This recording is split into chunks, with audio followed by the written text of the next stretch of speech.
Hello, Facebook. Hello, YouTube. Please make sure that you are speaking when you come in, or else I won't be able to see you. Hello, TikTokers. Gosh, you guys are coming in fast. What's up, Morty, Rocky Dean, Alex? Good morning, Sherry. Hey, Conchita. How is everyone?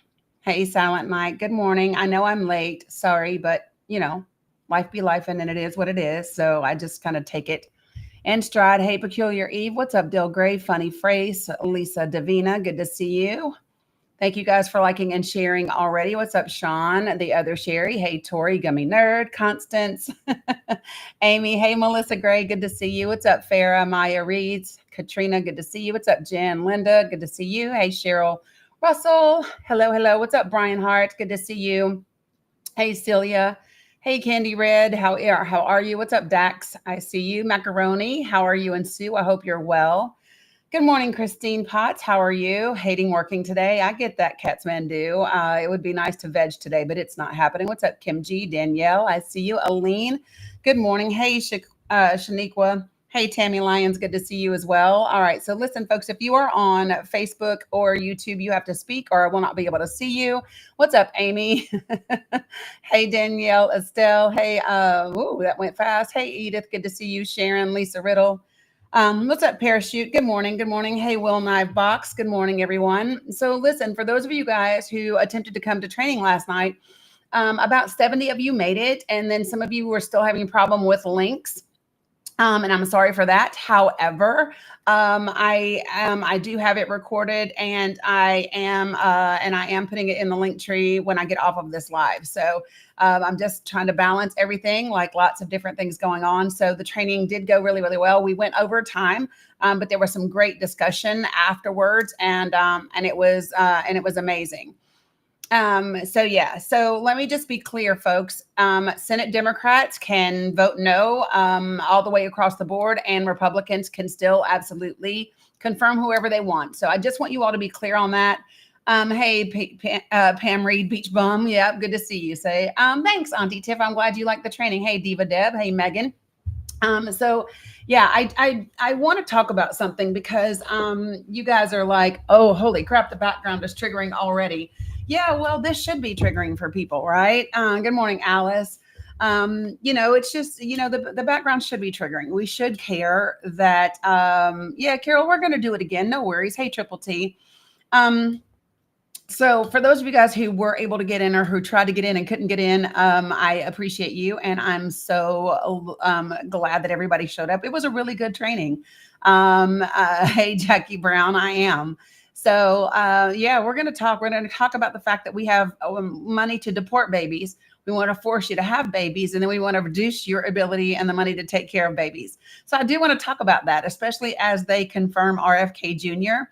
I do want to talk about that. Thank you, Conchita. I appreciate that. For those of you guys who emailed me back and you responded, because I sent like an email afterwards asking what did you really like and what would you like to change or what would you like to see that wasn't there, all of those kinds of things. So for those of you guys, if you are okay with giving me a testimonial or me using your response as a testimonial, that would be fantastic. So I appreciate that, right? Hey, Lisa Medina, good to see you. All right, so folks, let's jump right into it so that we can get to going. So mods, let me just say this. I apologize, and I appreciate all of your hard work on TikTok because I'm pretty sure that you're going to need it today. So you weren't able to come to Carve. No worries, Rylene, we got you. So if you are new to my space, let me go ahead and give you the way that I would like for you to do things in this space, okay? I ask 4 really simple things. I ask that you be respectful of everyone in the room, of me, of just people done right. I ask that you be respectful. I ask that you do not use slurs of any kind or you will be muted and booted from this live.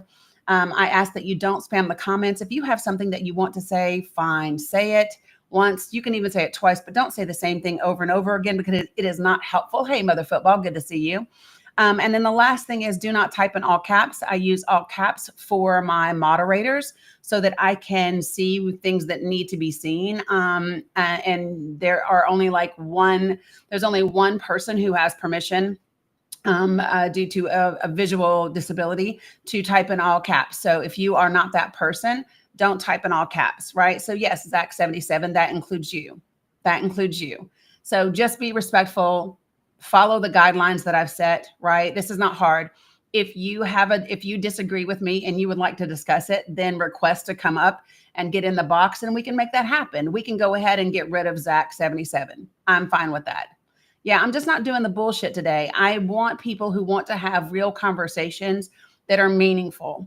I want people who actually, oh, thanks, Mocha. I appreciate that. Thank you, Alex, for taking care of Zach.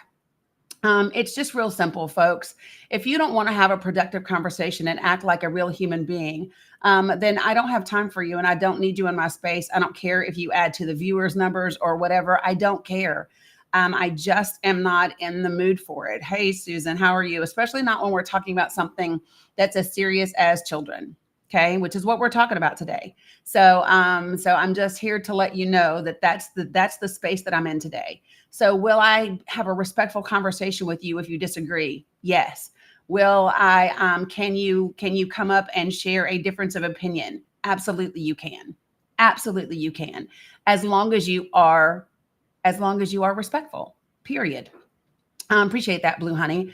So for those of you guys that are asking, Mila is still sick. Now she started the like snotty nose and like she's all nasally and all of that. She's actually laying down right now. So she does not feel good today, but she's doing okay.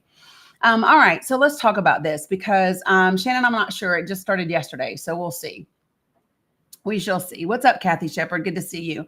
All right. So listen, folks, I want to talk about this. And I've talked about two pieces of legislation previously on here, and I want to talk about them again, but I also want to talk about them in the backdrop of this new idea from GOP individuals, members of the Republican Congress who think it's a great idea to reduce Medicaid. Now, for those of y'all who are like, oh, well, you know, you ought to be able to. So I don't know if you all know this or not, but during his confirmation hearings, RFK Jr. actually said that Medicaid is not for working people. Did you know that he said that? Hey, P. Jones, did you all know that he said that? Which is like one of the most asinine things I've ever heard someone say. I mean, now further on in that confirmation hearing, we found out that he didn't really know a whole lot about how Medicaid actually works anyway. But they want to reduce it. And depending upon the numbers that you hear, right? Depending on if you add the cuts up or, you know, if they overlap or they don't, you're looking at up to around $2 trillion in cuts. That's what you're looking at. Okay. And so let me just say this. When you say that Medicaid is not for working people, here's what I would say about this. Really simply, I would say then pay working people a fucking living wage. Let me be very clear about that. If you say that Medicaid is not for working people, if you believe that benefits are not for working people, then I suggest you pay working people a living wage. That's what I suggest you do. And when the largest corporations and the richest people in the world have employees that are the largest recipients of those benefits, I say make those corporations pay their fair share in taxes to supplement what the government is having to give their employees. How about that? And when you say, oh, well, Medicaid is simply, you know, kind of free money for the states with no accountability. Well, guess what you should do then? You should hold states accountable for how they spend the money, not take the money away from people who need it. Like that's a dumb ass solution to the problem. And this is the thing that I really, if you haven't noticed, I feel very strongly about this because I am so sick of a government that attacks something that benefits children and elderly and poor people more than anyone, while you let the most elite and the most rich get away with anything. I'm very, very tired of your idea of cutting waste being something that impacts people that don't have the ability to care for themselves, even if they're working 1, 2, 3, 4 jobs.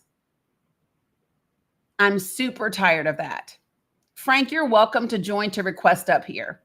If you want to discuss what immigration looks like, then I would recommend that you request to come up and we can have a discussion about it. Let's do that, Frank. Because what I would tell you is don't talk about immigrants if you don't know what a legal or illegal immigrant is. Like if you don't know any facts about immigration, then I would suggest you don't make asinine comments. Frank, that's what I would suggest. What's up, Stephen? Hey, Adrian. So that's going to be the thing. And now, Frank, let me just tell you, we know your position now, right? So you can either come up here on the panel and have a respectful conversation about your position, or you can get muted from the live because you don't have anything like valuable to add to the conversation. That's it. That's it, folks. This is where we are today.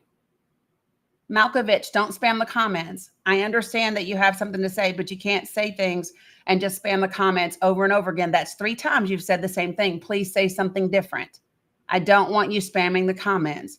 We can talk about super PACs. We can talk about lobbying. We can talk about Citizens United. We can talk about that, but we're not going to spam the comments to talk about it. Spamming the comments is not helpful. Johnny, same thing for you. Johnny, same thing for you. So there we go. That's where we are, folks. So let's talk about this. And this actually wasn't even about immigration. This is about fiscal responsibility. That's what this is about. Okay. No, they confirmed RFK Jr. The word in my background is Republican. That's the word in my background. And the reason that's the word in my background is because all of the pieces of legislation that I'm going to discuss and the cuts that we're talking about are all being sponsored and introduced by Republicans. Oh, I know they confirmed him, Beauty. Johnny, bless your little baby carrot heart. You come here every day. You come here every day. And yet you won't join the panel. I think Johnny has a crush. or somewhere deep down in your heart, maybe you're a struggling Democrat. Either you have a crush, Johnny, or deep down in your soul, you're a Democrat struggling to get out. Tickles me. All right, so I want to talk about all of these things and what they mean, right? Thanks, Shannon. Thanks, Clayton. What's up, Masani? Good to see you over in Facebook world. All right, so listen, this isn't even about whether you agree with deporting immigrants or not. It's not about whether you believe that immigrants should, their children should go with them. It's not about any of those things. Okay, what this is about thanks, Katrina. It is about the conflicts, the ways that the Republican Party talks about saving money, cutting waste, and yet they want to give $400 million for armored electric vehicles, which I wonder who owns such a thing. Who owns armored electric vehicles? I just wonder. I wonder. So let's talk about all of this. Now, I just want you all to keep in mind, hey, Christine, when you talk about armored electric vehicles, I thought electric vehicles were a problem for the country. Isn't that what the Trump administration told everybody? Isn't that what they told everybody? Right, Truck. That's what I'm saying. I'm just saying, I thought that was a problem. Now we want to spend $400 million for some? Okay, got that, right? So let's talk about a couple of things, okay? Right, them pesky paper straws. Exactly. All right, so when we talk about these mixed messages, the hypocrisy of fiscal responsibility, right? What's up, T? Happy Thursday. I really do want to talk about it. I want to talk about it with regard to children. And the reason I want to talk about it is because children are innocent.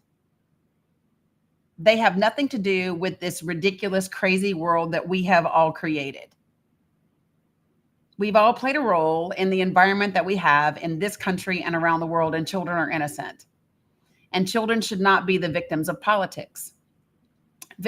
Children should not be the victims of, immigration beliefs or any of those types of things, right? So yes, no, well, I don't know about says liberals, Brian, but says me. So if you don't like it, then I would suggest you join the panel, Brian. Right? Or get on a boat and go take a tour of the Gulf of Mexico. Just saying, right? Or leave, right? SB Unique, right? All right. So, T, that's what they do. That's what they do, and I'm okay with that. What's up, Sammy J? By the way, it's funny. So let me just tell you something. If you believe that calling me a liberal is an insult, I would direct you to the definition of the word liberal. Hey, put something under her because remember she has on regular. Put a towel under her.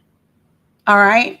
So if we talk about like the word liberal, what does it mean to be liberated? What does it mean? Because I mean, let's talk about the root word of liberal is to liberate, right? So let's look at the definition. I mean, just for shits and giggles, let's look up the definition of liberal. Liberal definition. Let's check it out. And let's just see if this is really an insult to call me this. Liberal says willing to respect or accept behavior or opinions different from one's own or open to new ideas. That's the very first thing that comes up from Oxford Dictionary. I just want you to follow me. Willing to respect or accept behavior or opinions different from one's own and to be open to new ideas. That's not an insult to me. That's actually a compliment. Thank you. I hope that I'm never someone who is unwilling to respect someone else's views or behaviors, or I hope that I'm always open to new ideas. I hope that I'm open to learning something new, even if it's from people that. What's up, Adrian? Even if it's work from people that are different than me. I hope that I'm that. Right. So you can say that all day, every day. You can say that all day, every day. And then the next one says, listen to the next definition. Here's the next definition. Relating to or denoting a political or social philosophy that promotes individual rights, civil liberties, democracy, and free enterprise. Well, hell, I'm all of that too, right? I think that we should have individual rights that should be respected. I think that we should have civil liberties. I think democracy is a beautiful thing, and free enterprise is great. Huh? Look at that. Yeah, folks, calling me a liberal is never going to be offensive to me. I'm always going to respond with, I'm glad you see it. I'm glad you see it. Because I would never want to be anything other than that.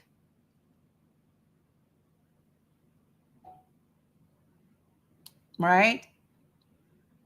So when we talk about that, okay, if you want to say liberal, what is the root word? If we talk about to liberate, what does that mean? If we talk about to liberate, what does that mean? It says to set someone free from a situation, especially imprisonment or slavery, right? Which we know some people in this country have an issue with, right? We know that. In which their liberty is severely restricted. Yeah, that's what liberate means. Yeah, I'm okay with doing that too. I'm okay with that. 100%. So would you ever think that this is an insult? It's not. Thank you. Yeah, my mods be on it really, really quick. I love them. They are fantastic. 100%. My mods are great. So yeah, again, that's never going to bother me. Now, in terms of calling me a Democrat, I would say to you, don't make assumptions because, well, you know what they say about assumptions, right? They make an ass out of not me, but you. That's what it is. Assuming is not a great thing, right? Um, I'm not a registered Democrat or a registered Republican. I tend to vote Democrat because Democrats tend to have the policies that are the most liberal. That's the difference. I don't care about a party. I care about the policies that are being introduced by the people in that party. So if that party happens to be the party that is putting policies forth that are the most liberal in nature, right? Then that's where I'm going to vote. That's where I'm going to align. There's nothing crazy about that, right? Hey, Kathy. What's up, Allie? Hey, Etta. Deborah. Good to see you guys. Hey, Karen. I saw a lot of people came into on the other side while I was reading that. Right, parachute. Hopefully not. Yeah. So let's just put things in context, folks. Let's put it all in context.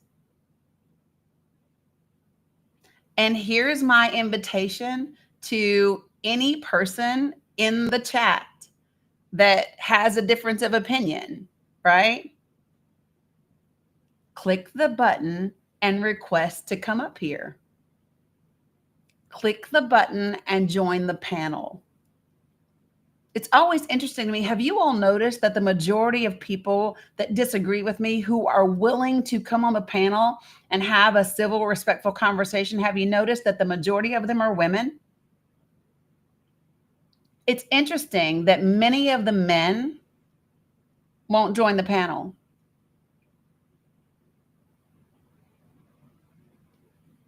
That's funny to me.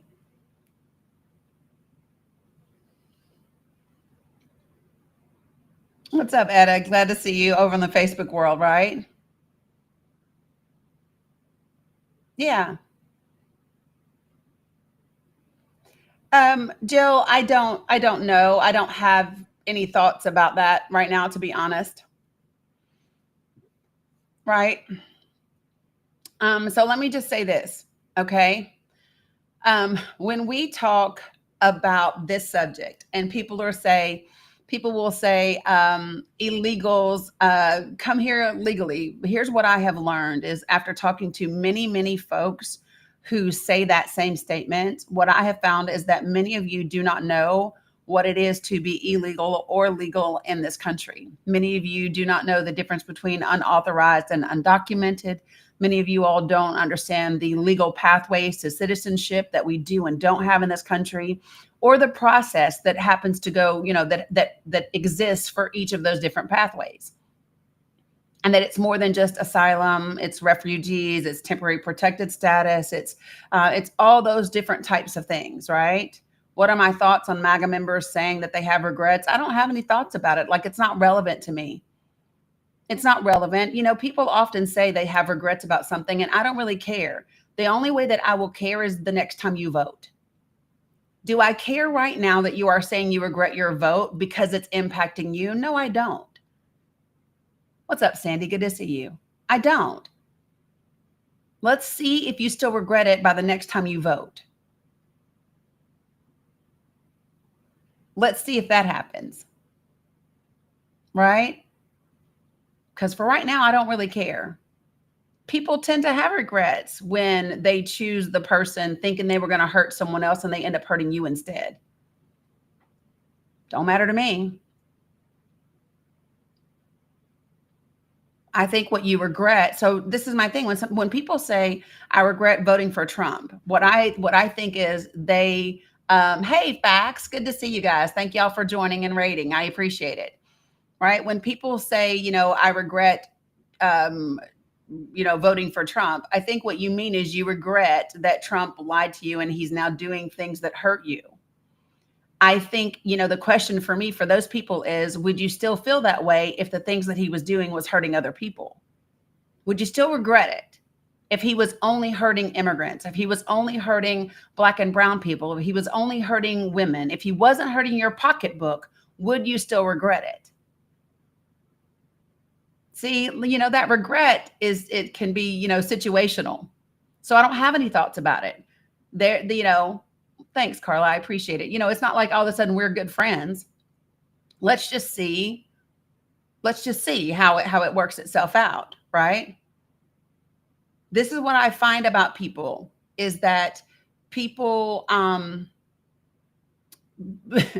people care when it impacts them individually, but not when it impacts everyone else. And that's the problem.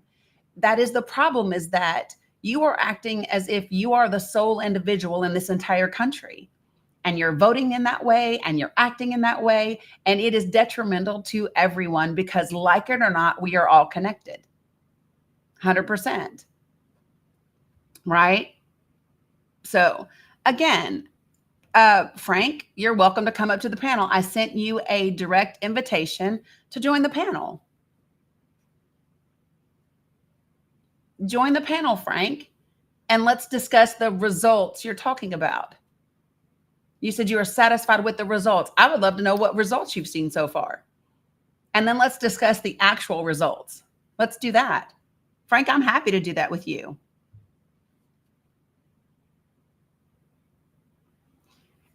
Yeah, no, you can only recharge for gifting is when you do it on the website at tiktok.com/ I think it's recharge or /coins. Hey, Frank, how are you?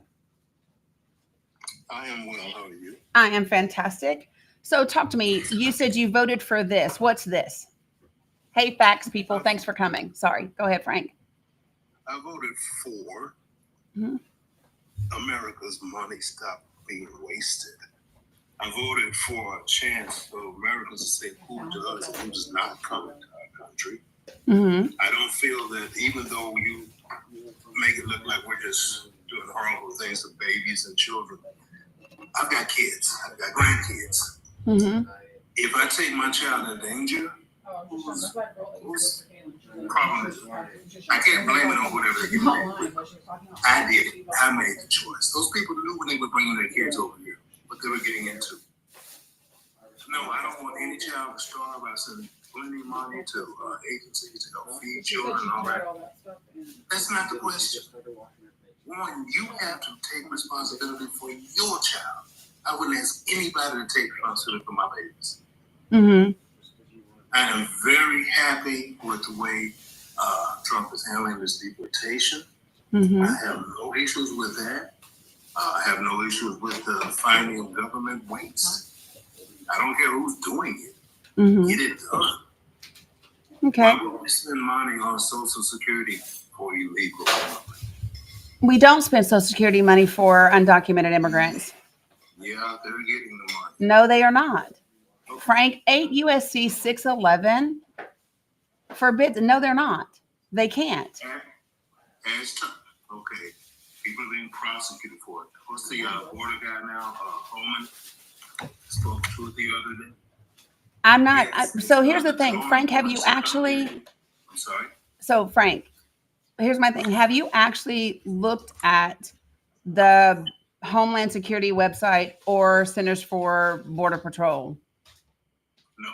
Okay, so I have very diligently. And so the first thing that I would ask you is when you talk about you don't want your children being in danger from immigrants. So my first question to you is, do you know what percentage? I apologize. Let me, if I sounded that way, I didn't mean for it to come that way. I don't want my children being in danger. I'm saying, as a parent, I would not put my child in danger. I don't think they're a threat to my children. No, maybe I spoke that wrong. I would not put my children in danger for any reason. And that's why it looks like the people who are coming over here with children, even though they're probably not their children, are putting them in danger, saying, well, I've got you in there now. Now we have to take the next step. You have to take care of our children. Okay, so let's be clear. When you say they're putting their children in danger, they're actually fleeing danger, right? So hold on. We're going to talk. So do me a favor, Frank, because I let you talk and I didn't interrupt you. And every time that I've started to speak, you've interrupted me. I'm sorry. I apologize. Thank you. Okay, so first, Social Security is not a thing. Neither is Medicare, right, for immigrants. That federal law, they do not qualify for a single federally funded benefit, not one. Now, what federal law prohibits, states have the ability to make their own laws. So, for example, in the state of New York, if you are an undocumented immigrant or an unauthorized immigrant who doesn't have citizenship yet, and you have applied, which many of them apply about 6 months after they go into the system, so they then can apply for their work permit. And when they get their work permit, they get what's called an ITN number or a social security number. It's their individual tax identification number. Okay. And then they get that number and they go to work and they pay federal, state, and local taxes just like anyone else. Okay. Now, in the state of New York, if they are working, they can then buy Healthy New York, which is New York's state funded Medicaid program, if they are working. So federal benefits, federally funded SNAP benefits, federally funded Medicare benefits, federally funded Social Security benefits, they do not get. It's literally the law. And if they apply for them, they face criminal charges and deportation. The same thing as if they register to vote. If an undocumented immigrant, if someone who is not a citizen, register to vote, they face 5 years in prison and deportation. That's according to the law, period. And so it's important that people know that information before they talk about things. When we talk about putting children in danger, so when people come here, are you familiar with 8 USC 1158? No. Okay, so that's our asylum law. That is the law that governs asylum seekers, okay? And what that law says, it says once a person is present in the United States of America, and it specifically says whether they come at a designated point of entry, whether they come in between a port of entry, or whether they are brought in from international or U.S. waters, once they are present in the United States, they have the legal right to seek asylum. And when they seek asylum and they meet that first standard, because there is a standard, they actually have to have proof that they are seeking asylum and that they have a reasonable fear of persecution under religion, race, gender, whatever. And so when they come here with that initial proof. Many of them come here with it on their smartphones. They bring their documents. That's where they come. Okay. And so they come here, and once they meet that initial required proof, then they go into the asylum process. And that's what I just said. Okay. So that's a legal process. They're not here illegally. Yes, I'm sorry. Forgive me for interrupting. Yes, they are. That's the whole point. They don't come into the port of process, the port of entry. They come into the country. I live in Texas. You cannot tell me these people come into the port. They don't have to come in. So, Frank, the law says, I'm literally telling you what the law says. And the Holman just submitted the other day. The Attorney General has said, and it is the law. You have to come into the port of entry. No, I don't care. Let me just pull it up for you. I'm going to pull it up for you because I don't like for someone to tell me what I'm saying isn't accurate. I'm going to read it verbatim. I'm going to read the law verbatim to you right now. All right. So here's what it says. Can I say something before you read the law? Sure. You made one point that they're coming in because you keep calling them immigrants. They're not immigrants. They're not migrating from one country to another. They've come into the country. They have no reason. They're not under threat. There's no one attacking them. If I come into America because my wife beat me up, am I an immigrant? No. I mean, it sounds good. It sounds really lovely. Oh, well, we're really helping people. These people are not under threat. An 18, 19, 20-year-old healthy young man that could be working any day in his country comes to America for a specific reason. No, hey, don't track it now. Please don't call names. Be respectful. Be respectful. I'm sorry, I haven't called anyone. No, I was talking to someone in the chat. Oh, okay, sorry. Okay. No, it's fine. So here's what I will tell you, Frank, is that first of all, I'm going to read the law to you because the immigration law was done in 1952. Okay. And here is what it says. I'm reading it to you verbatim. It says,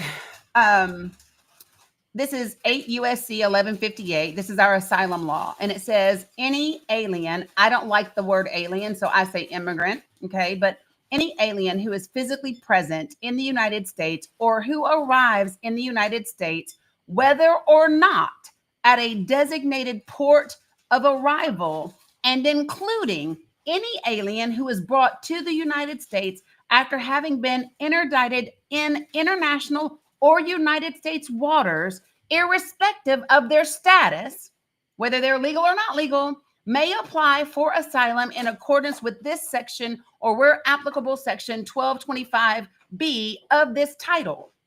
So you can say, no, they're not, but the law says they are. What did you say about port of entry? It says whether or not they arrive at a designated port of entry. And it says whether or not, regardless of their status. Didn't the Attorney General just say you have to come into a port of entry? Listen, I don't care what the Attorney General said. I am literally quoting the law to you. And this is the difference, right? So this is the law that Congress passed. And this is the law that we have had in our entire time that we've been here since 1952. So I don't care what someone says at a press conference. I really don't. He quoted the law. I don't. Well, no, I'm reading it to you verbatim. Write it down. Write it down. It is 8 USC 1158. If you don't have time to write it down, you can go to my link tree. You can go to my link tree and it is there for you. I'm running out of time. I can't continue this, but can I leave with one thing? As long as I have time to respond. We all know all these people were brought in here for a specific reason. No, we don't all know that. Dress it up. No, we don't all know that, Frank. Tell me you're a bigot without saying you're a bigot. Because that's what that is. So so nope, I'm going to finish. I'm going to explain to you the definition. When you are a bigot is someone that makes a prejudgment in a negative way, in a negative manner about someone that you don't know anything about. That's what a bigot is. And so what you are saying is you are making a negative judgment about these people that you don't know anything about. Okay. And so that's what that is. That's bigoted. The words do not hurt me a bit. I'm not calling you names. I'm telling you the actual definition of it. But I am above all.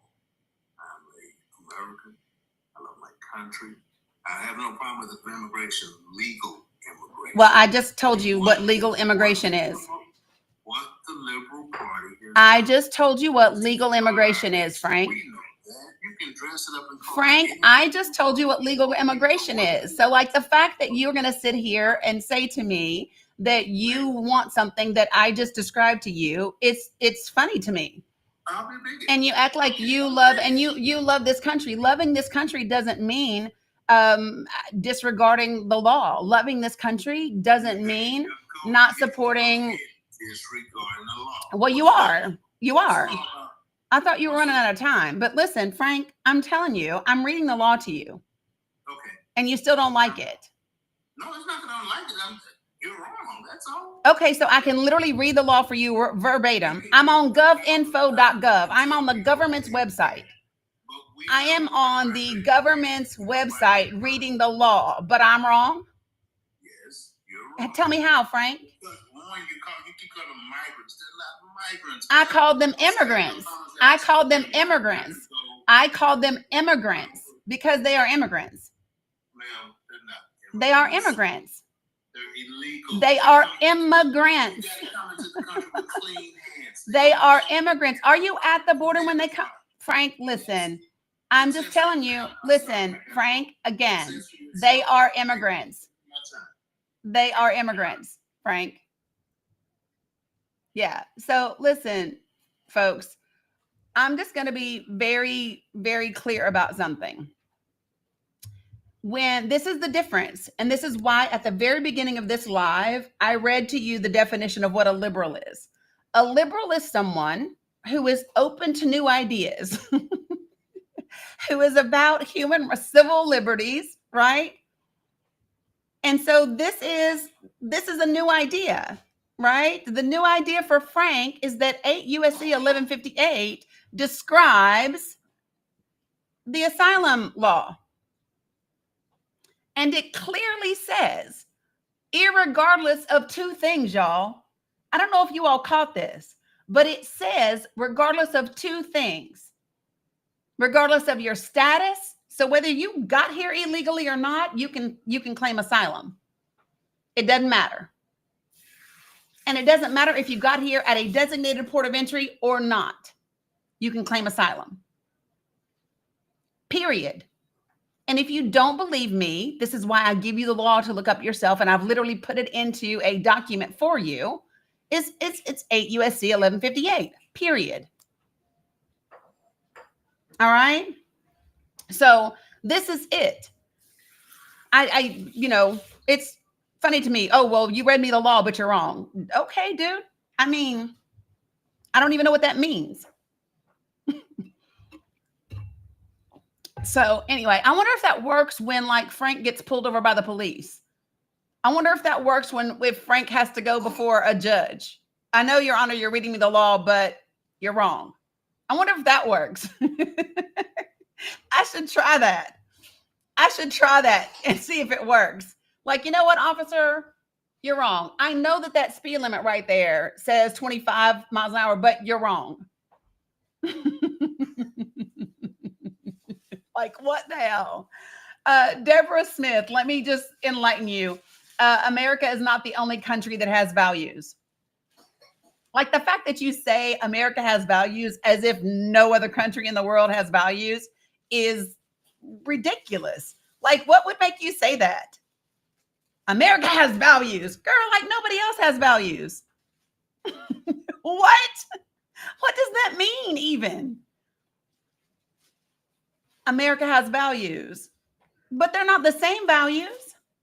Not everybody in America has the same values. Not everybody in America has the same religion. Not everybody in America has the same morals. Not everybody in America has the same family. Because guess what? That is the beauty of the United States of America. It is freedom of religion. It is the right to free speech. That's the whole point about America. And the fact that people want to take us back to what we ran from, and when I say we, I'm speaking about the country because y'all know we wasn't running from it, right? But the fact that people say, we want to be a Christian nation. Okay, you think so, but the founding fathers knew better. That's why they left. Like real talk. So, hey, Sheena, good to see you. Haven't seen you in a bit. So this is the thing, right? And I wasn't even here to debate immigration today. The whole point is when we talk about these things, okay, is the whole thing that the Trump administration said is we are going to look into waste. Okay.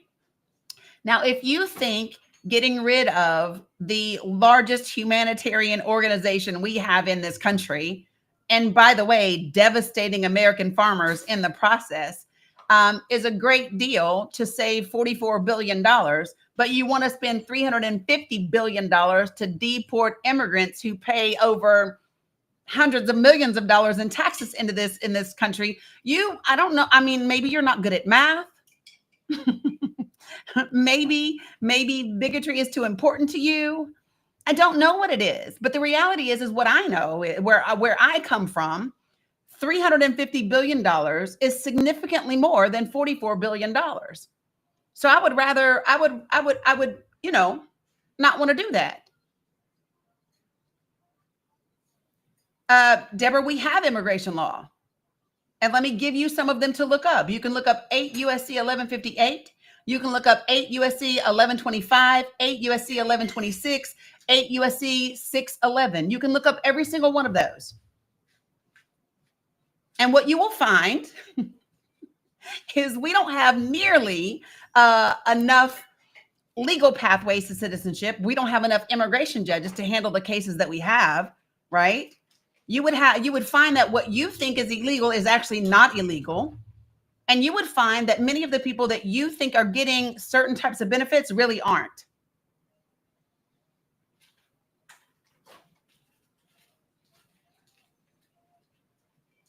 So,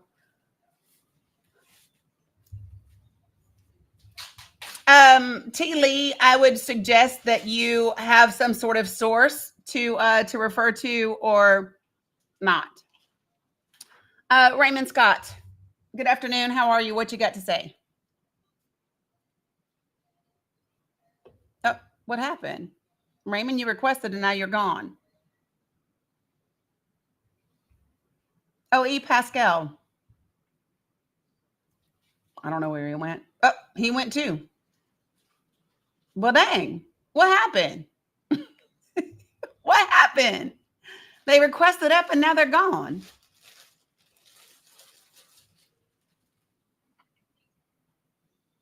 I'm here. Hey, Amanda, how are you? How are you? I haven't been up here in a minute. I know. What you got? It's not that I could have gotten up there to debate him. I hate that he's gone now. But I wanted to talk about, like, at the beginning when he was like, people need to take care of their kids, right? Mm-hmm. And the thing that bothers me with that rhetoric is, like, I don't feel this way, but for the people that think that people are just being lazy and having kids and not taking care of them, that's one thing. Okay, let's just say that's the truth, all right? For somebody to say, like, it's their responsibility, I'm like, well, what if they can't, though? Like, what if they can't? Like, you're going to sit here and say it's their responsibility, but what if there's no power in the world that could make them capable? So that's going to be on the kid, right? Mm-hmm. Like, if you have a drug addict that refuses to get clean and like all these different things, like saying that kind of stuff, it's like, you can't force a person to be the right, to be a good parent. Like, you can't. So here's the other thing about this, okay? People act like financial provision is the only thing required to be a good parent. There are many people whose parents have provided insurance through their jobs and they suck at parenting and they are horrible to their children. Like, you know what I mean? So I think that we need to, I don't know, like it comes to me, people who say that come from a place of privilege. Right. I just wish they could see it that way. You know what I mean? It's just like, okay, we get your point. That's why I said, like, obviously I don't feel this way. But okay, let's just say that you feel that way. Let's just say that you think that they just need to step up and be everything. Mm-hmm. And then if they can't be everything, the kid suffers regardless. So, like, if we don't have programs for them, then the kid's going to be sick or even worse, die. Yeah, that's pretty much that's the end of it, right? So I just wanted to say that. Like, because you're absolutely right. You're absolutely right. There was something that I wanted to share with folks. So there was a study, because y'all know me, I love to bring facts and resources. So, I'm going to get there in just a second. That's going to make some people mad, but oh well. We're just going to go after it anyway. All right. So there is a study that was done, and I have it pulled up to put into the link tree, right?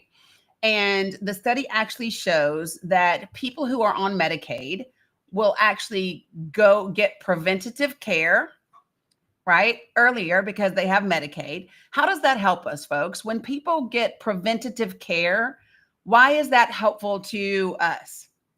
Well, I'll tell you how it's helpful, right? It means that those people do not wait until their health condition is so severe that they require astronomical treatment, right? Early detection not only saves lives, it saves money. Okay. The other thing that it does is it helps our healthcare systems. So when we have hospitals have the law called EMTALA law.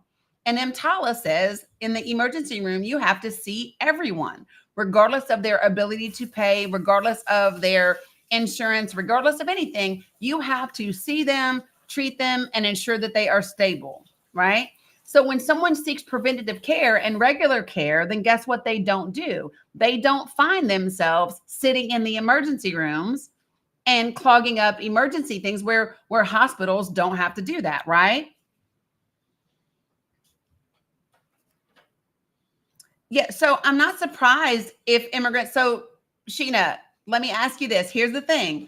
What type of benefits? Are you talking about state benefits? And what state are you in? Because there's a difference. And this is something that I have said. They do not get federally funded benefits. They don't get federally funded benefits. There are states, if a state makes a law and that state says that immigrants can get something, then they can. But that is a state issue, not a federal issue.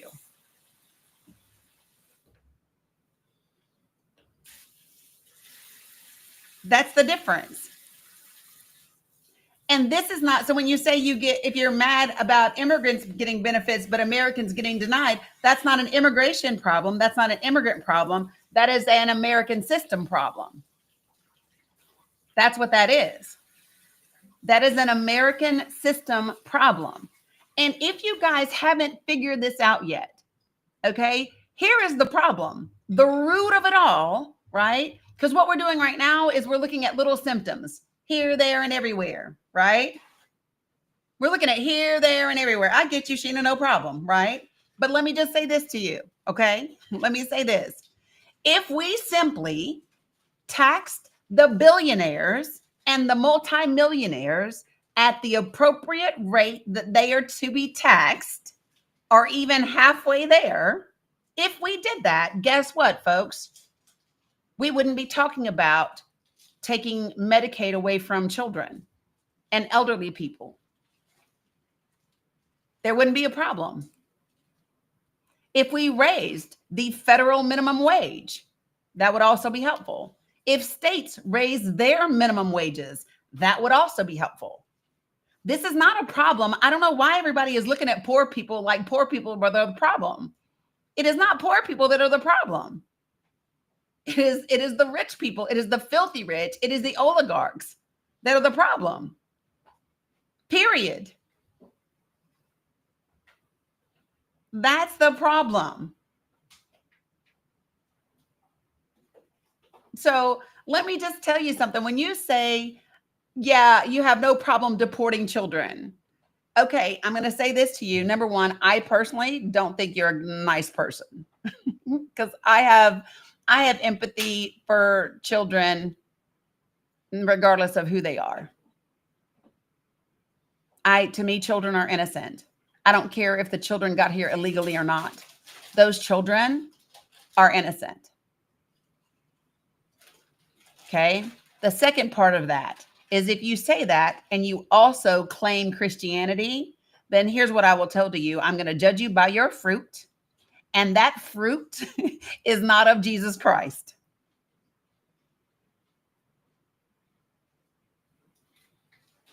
Let me just be clear about that. I'm not judging your salvation. I'm judging your fruit. So before you come at me with some Timothy 7:1, I'm going to go to you to Galatians 5 and 22 and 23. I just want to be clear. Don't come at me with no Timothy 7:1, because I'm going to come right back and I'm going to give you Galatians 5, 22 and 23.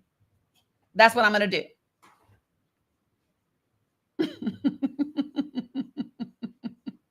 So, it just is, it's going to be that. This is going to be the conversation. And I'm not going to debate you about your religion. I'm not going to debate you whether God is real. I'm not going to debate you whether Jesus was real or not. I'm not going to debate you whether there's a heaven or a hell. I'm not going to debate any of those things. What I'm going to do is I'm going to say, oh yeah, that's what you believe.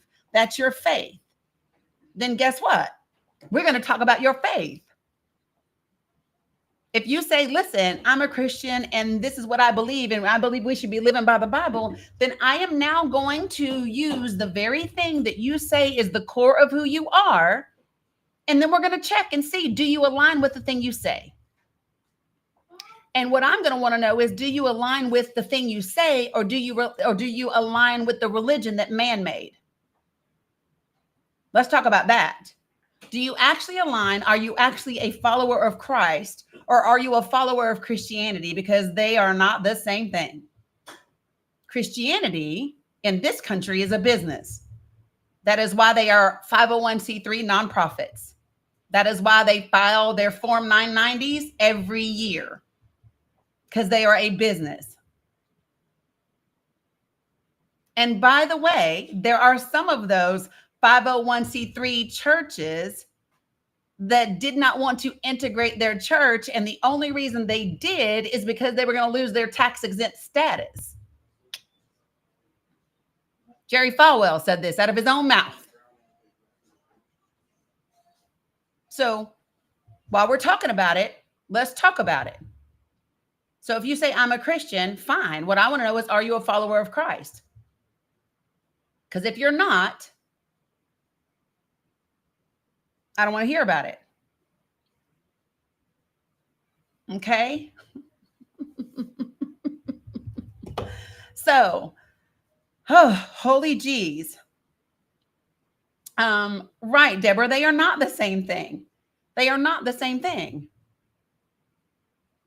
All right? So, here is the issue that I have. All right? If the Republican Party says, right, that we have money to spend to deport people, which, by the way, are you seriously telling me that we should be sending immigrants, unauthorized, undocumented immigrants, in whatever part of the process they may be in?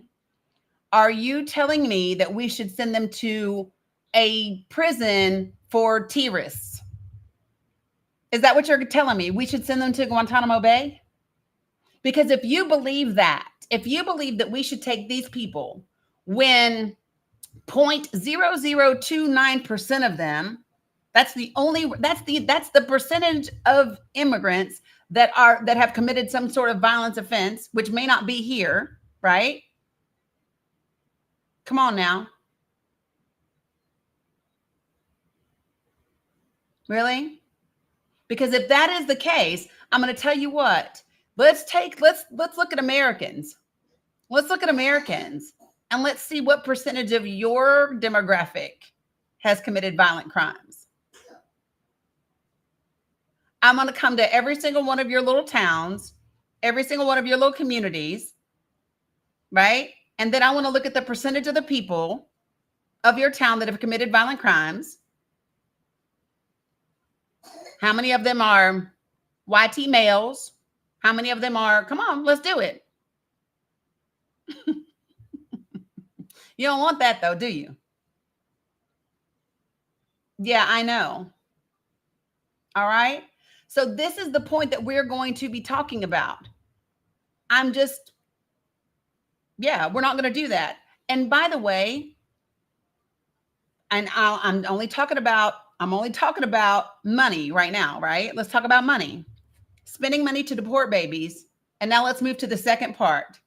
The second part is forcing you to have babies. Can we do that? Can we now talk about forced birth? Because that's where we are, in case you did not know. We aren't at pro-life. We are at forced birth. And I'll tell you why we're not at pro-life. Because if we were interested in pro-life, we wouldn't be trying to take insurance away from children.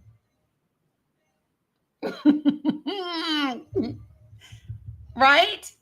If we were pro-life, we would not be trying to take resources away from families. Hey, can you turn that down for me? We wouldn't. But no, we're pro-birth. We're not pro-life. And we're damn sure not pro-quality of life. That's not what we are. We are not pro-quality of life. We're not that either. So I know that if you are a regular follower of mine, you are familiar with this piece of legislation. But if you are not, you may not be. So how many of you all are familiar with HR 7, House Resolution 7, that was introduced in December of 2024 in preparation for the January new Congress? Yeah, I know my followers are. Thanks, Emmy. Appreciate you. Can we talk about HR 7? How many of you all don't know? I should have said how many of you don't know. I should have done that, right? That's what I should have done. Okay. Jackie Brown doesn't. Introverted 63 doesn't. Nita doesn't. Dawn doesn't. Great. Let's talk about it. All right. Perfect. Perfect. Let's do it. HR 7. All right. And y'all know me. I like to pull up the legislation. This legislation is already in my link tree. So I'm going to read it to you. And then I'm going to give you a little bit of information about it. So if you are on YouTube and Facebook, I'm going to share it with you so you can see me read along with it. TikTok, go to the link tree if you want to read along. Okay. So give me a second so I can fix things up over here. I'm going to stop sharing that. I'm going to start sharing this. Yes. Look at that. You want to hear it? Here it goes. All right. So Mr. Biggs of Arizona, introduced this along with Mr. Higgins of Louisiana, submitted the following resolution. And here's what it says. Okay. It says, recognizing the importance of access to comprehensive, high quality, life affirming medical care for women of all ages. Well, that part sounds pretty okay, right? That part says, okay, that sounds, we should have comprehensive, high quality, life affirming medical care for women of all ages because we should be able to live, right? It says, whereas women of all ages should have access to comprehensive, convenient, compassionate, life affirming, high quality medical services. That's okay. Yeah, Uka, I'm not surprised. Then it says, whereas all women should feel empowered and equipped with the knowledge to listen to their body and advocate for their health. Now, I want to stop right here for just a second because I'm a word girl. And I point this out every time I read this document because I am, I'm a word girl and I pay attention. It says, whereas all women should feel empowered and equipped. It didn't say that you get to be empowered and equipped with the knowledge to listen to your body and advocate for your health. It says you should feel like you are. So I want you to feel like you are empowered and equipped to listen to your body and advocate for your health. Didn't say that we want you to actually be empowered and equipped, right? Right, Mastiff Mama, exactly. Okay. And then it says, whereas healthcare for women should emphasize the whole woman, including her physical, mental, and spiritual wellness. Now, for me, this is where I go, her spiritual wellness. Why are we introducing anything about spiritual wellness? Because we should not be, right? And then it gets real good after this. You ready? Whereas healthcare for women should also address the needs of men, families, and communities as they relate to women's healthcare. Whereas healthcare for women should address the needs of men,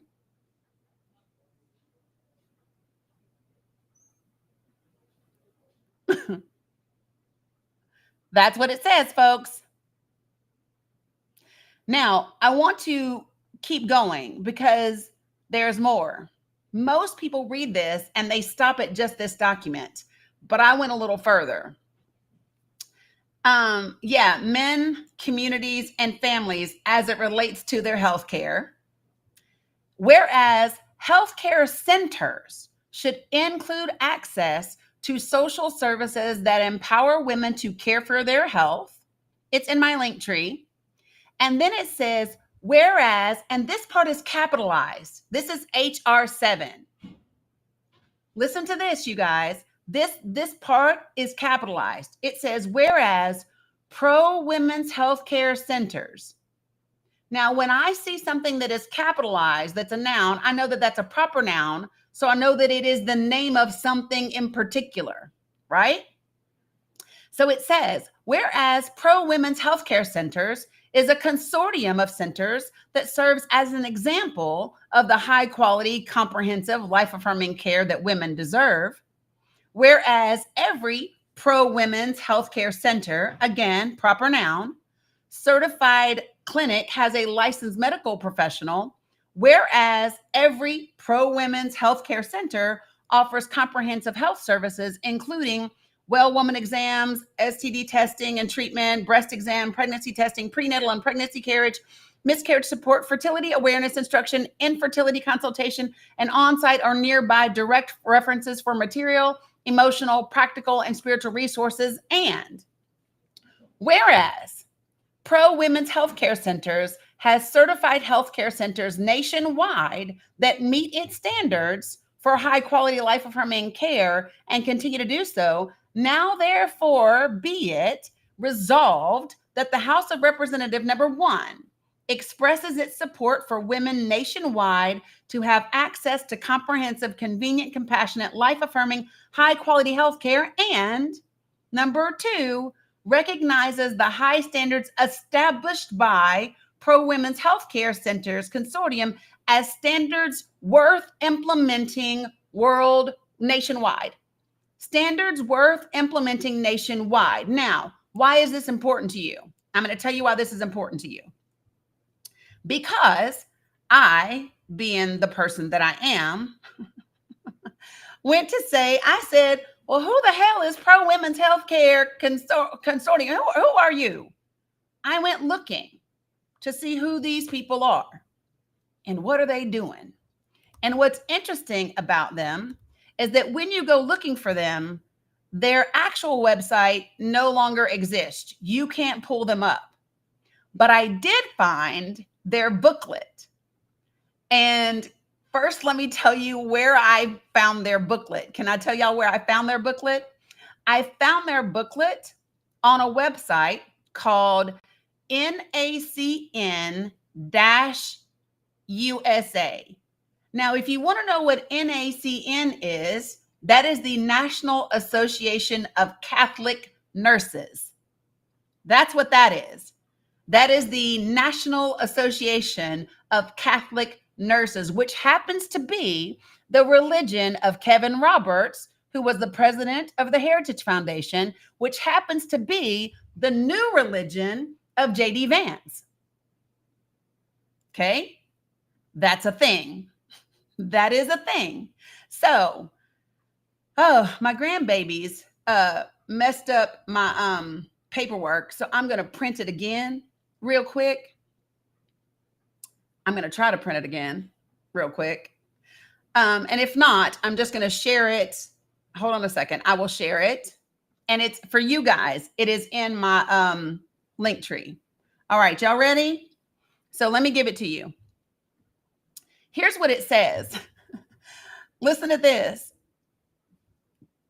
It says the mission of the consortium of pro-women's healthcare centers is to partner with women to provide comprehensive, convenient, compassionate, high-quality medical services and access to social services that empower them to care for their health. Yeah, Goldie, that's fine. Now, that's pretty much verbatim what that House bill said, is it not? Convenient, comprehensive, convenient, compassionate, high-quality medical services and access. That's literally the exact same verbiage, is it not? But here's where it gets interesting. In this little pamphlet, it gives you their mission statement, and it tells you what their services are and their standards. There's a checklist about what's required and what's encouraged, which, by the way, what's required for them to have is AB healing, practice that encourages spiritual reflection, meditation, and reconnection to your faith. And here's what it says down here. Pro-life centers. AB, y'all know on TikTok, I can't say the full word. AB is not women's health care. This is what this site says. I'm reading their pamphlet. It says AB is not women's health care because of the damage it causes to women's physical and emotional health and the destruction of unborn life, many of whom are females. So now we're more worried about girls than boys. Is that because girls are supposed to be able to procreate? Is it because girls can reproduce? Is that what it is? We're more concerned about girls? Because it literally says it's the destruction of unborn life, many of whom are females. AB is usually something women turn to when they feel they do not have another choice. Thank you, Kat. I haven't seen that one before. This is a tragedy and the opposite of choice and empowerment. Pro-women's healthcare centers provide the possibility for women to receive the medical and comprehensive care they need in order to feel motherhood or adoption is plausible for them. And they want this to be the standard nationwide. Now, just for shits and giggles, let me tell y'all something. This happens to be interesting, I find, that this resolution was referred to the Committee on Energy and Commerce. It wasn't referred to the Committee on Health or Maternal Health. It was referred to the Committee on Energy and Commerce. Why is that? Why is that a thing? Why is that a thing? Right, Brandy, trying to hide it. Trying to hide it. Okay? Now, let me go ahead and tell you a little bit of something else. Y'all ready? So, this is the national House resolution, okay? That they want to be nationwide. There's also something that Trump has done, which we'll talk about on another live, right? But when I tell you, right, Carol, we are commerce. We are now commerce. Right. Akia, there's a problem. Now, for me, I don't want the Catholic Church telling me anything about my healthcare, my religion, my anything, because the Catholic Church hides their priests just like the Southern Baptist Convention hides their pastors and teachers. I don't believe you that you care about children. I don't believe you that you care about children. You care about increasing the population. You don't give a damn about children.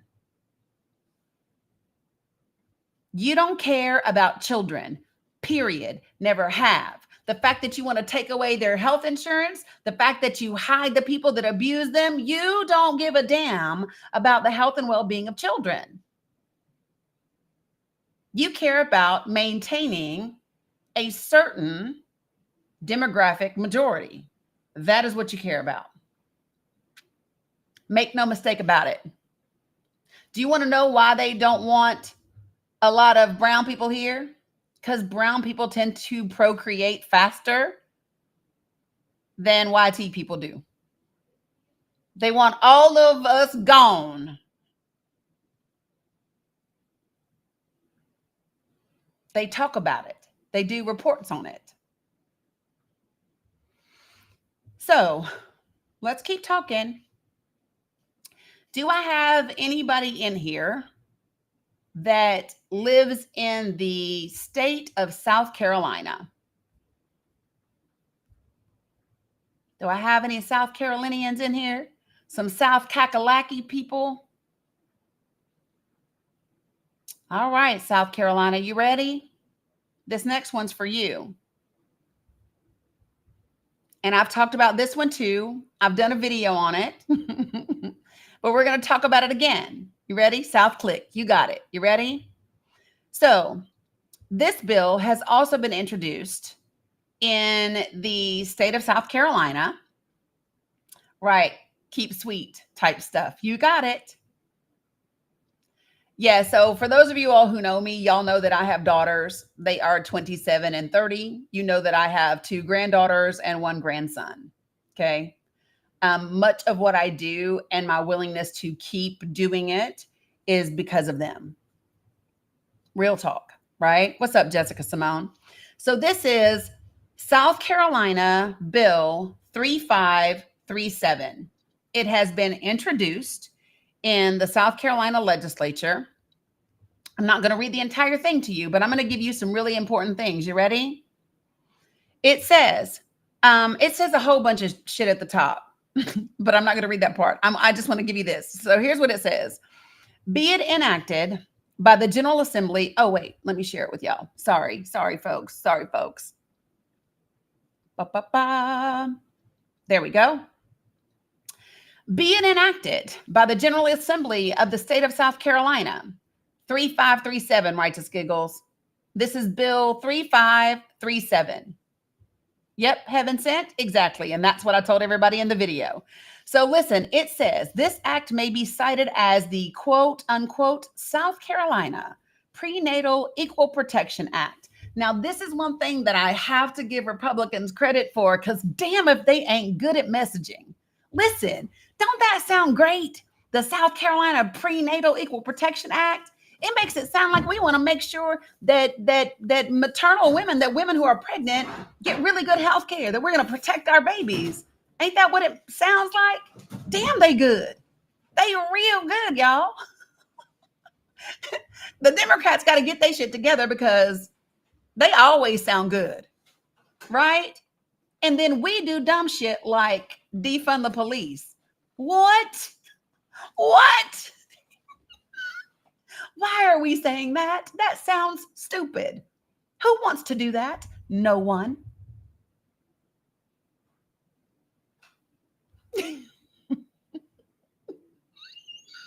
Okay, here we go. Section 2 says, the General Assembly finds the following. This first line was enough to tell me where we were going. Are you ready? Here it is. Acknowledging the sanctity of innocent human life, which, by the way, anytime a piece of legislation opens and it has the word sanctity in it, pay attention. Pay attention, saints. It says, acknowledging the sanctity of innocent human life created in the image of God. Created in the image of God. Now, who's God? Which God? Zeus? Which God? Hermes? Can it be goddesses too? Are we talking Athena? Thor? Who? Odin. Yes. Acknowledging the sanctity of innocent human life created in the image of God, the purpose of this act is, and then it's a bunch of bullshit until you get to number 6. Listen to this. Then it says, to secure the right to life and equal protection of the laws to all preborn children from the moment of fertilization, and to protect pregnant mothers. Listen, from the moment of fertilization.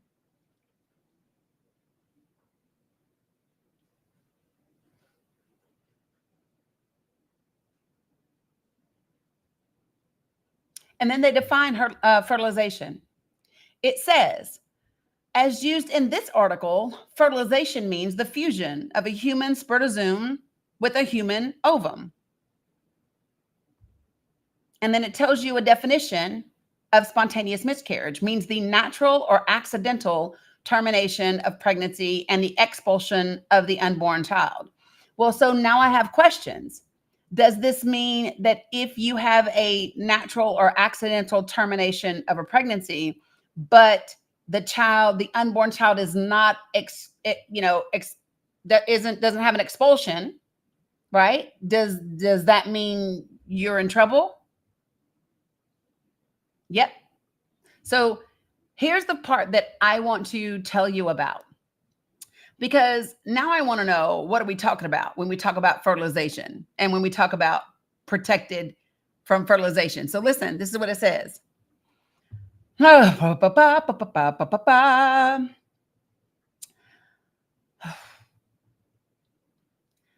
Where the victim is an unborn child and the defendant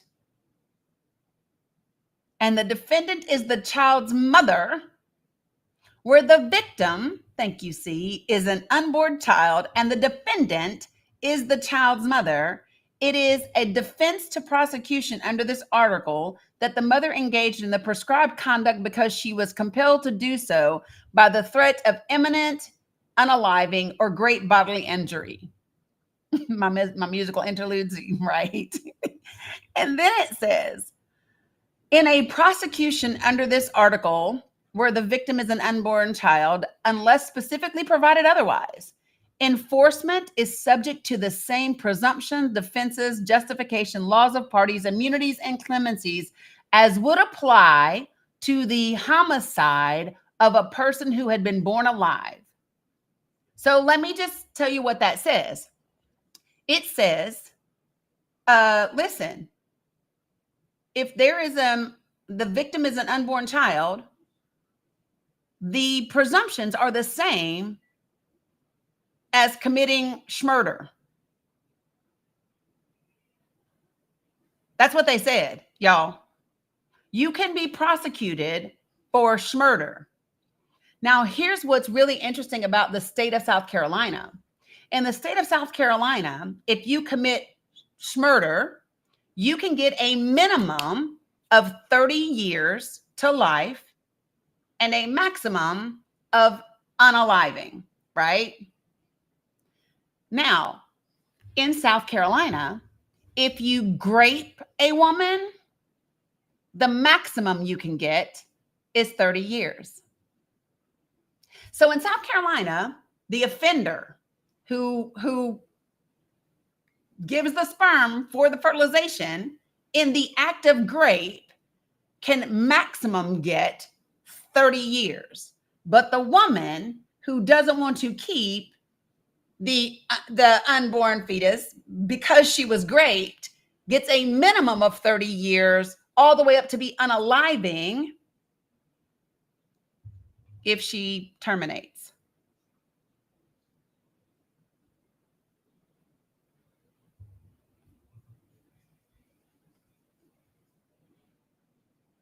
It doesn't matter. Well, this is if it in South Carolina, state law would still apply. If you're in the state, when you're in the state and the things that you are getting things done, the healthcare that you're getting is off post, then you're still subject to state law.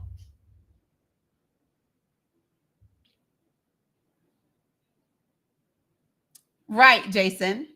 Well, no, technically, maybe not, Jason, because Jason's question from Facebook is, so they plan on banning Plan B. Well, Plan B technically prevents the fertilization, right? So not necessarily. Okay. But there's so now we have gotten a little further along in this conversation, right? So we have talked about spending a ton of money to deport babies, creating legislation on a federal and state level to force you to have babies, and then they want to reduce the money available for you to take care of babies because they want to make significant cuts to Medicaid.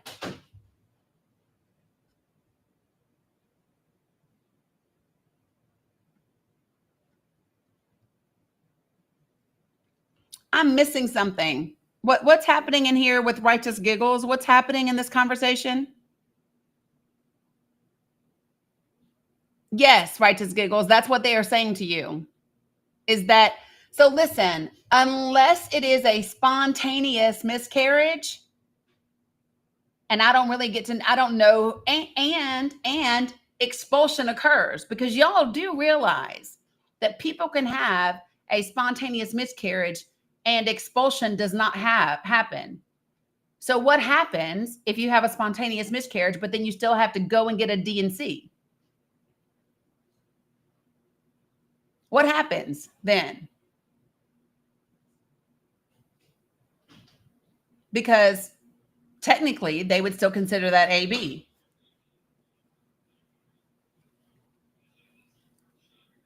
It is considered an AB. And then you are subject to this law.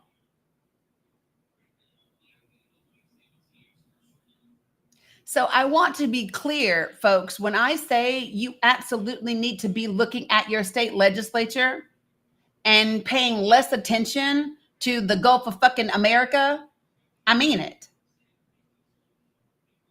Care less about the distractions and care more about what's being proposed in your states and in Congress.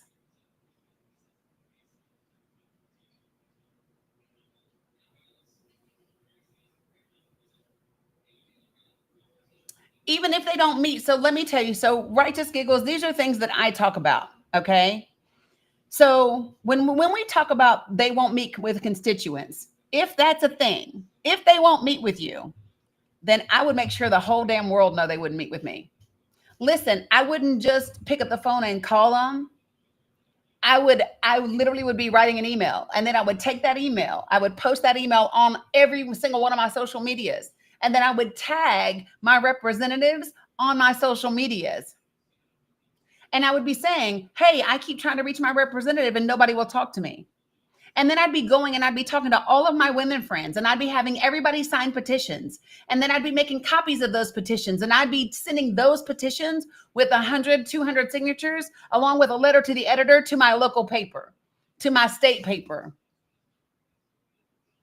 to my national papers. And I would be talking. You see what I'm saying?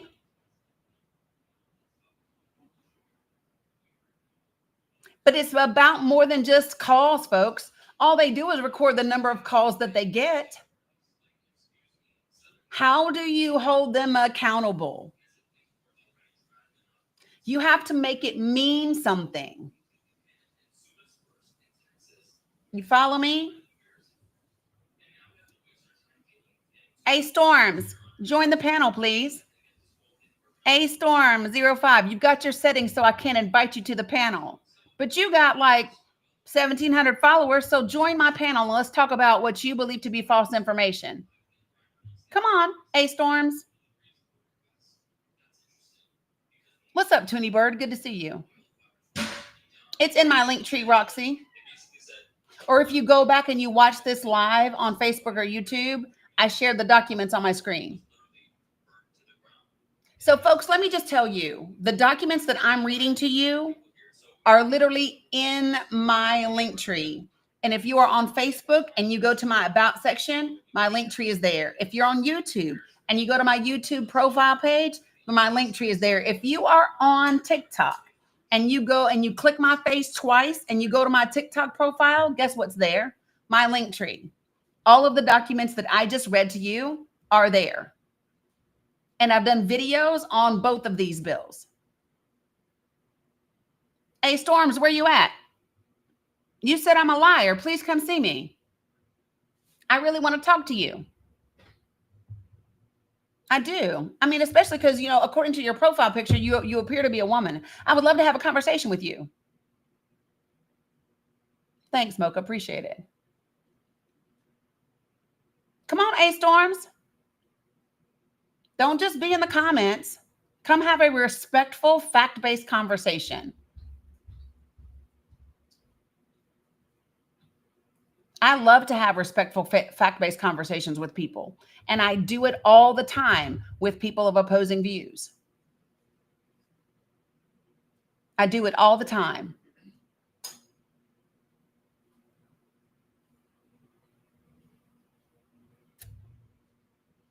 No? Yeah. Okay. Here's my thing. I don't believe they're a bot, guys, when they run as soon as I call them out. That's the difference. You can go to your state legislature and look at all of the bills that have been introduced. You can actually search your state site, right? You can search your state's site by subject matter. Did you know that?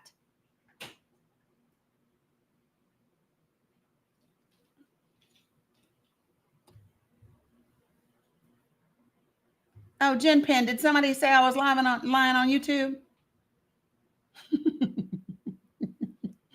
Yeah, funny. So this is what you can do, folks. You can go to your state legislature. Kevin Jenkins, Democrat, won in New York. Love that. Love that. Love that. Maya Reed, you got a question? Where you at? Oh, okay. You're in here. What's up, Hello. Maya? Hi. So I actually was just curious. I had a DNC to diagnose my endometrial cancer, and I was wondering if this bill gets passed, can women who have that procedure to diagnose cancer and their doctors be questioned in the event, like if they suspect they might have had a miscarriage or like an AB? I would imagine yes. I would imagine yes. The prosecution would be able to do that. Yeah. Yeah, that's just was my question because I had kind of feared that with a lot of the stuff going on. And so, yeah. Yeah, that, I mean, I would imagine if you have a DNC at all, yeah, I would imagine so, because here's what happened. Like in the state of Tennessee, when they wanted to get information on any type of procedures that were being done for trans individuals. So what they did was they said that they believed that there was fraud specifically around gender affirming care, and the state attorney general of Tennessee requested Vanderbilt University, the Vanderbilt Medical Center, turn over all of their records with regard to their trans patients, and they did it because there was suspected fraud. So they turned over those medical records. You can look it up. Hold on, I'll show you. So Vanderbilt Trans Records AG. So in November 2022, the Attorney General of Tennessee, as part of a Medicaid billing fraud investigation, requested that Vanderbilt University Medical Center release the last 5 years of its transgender patient medical records. So you're telling me the fraud only occurred for them? And they did, and they turned it over. Wow.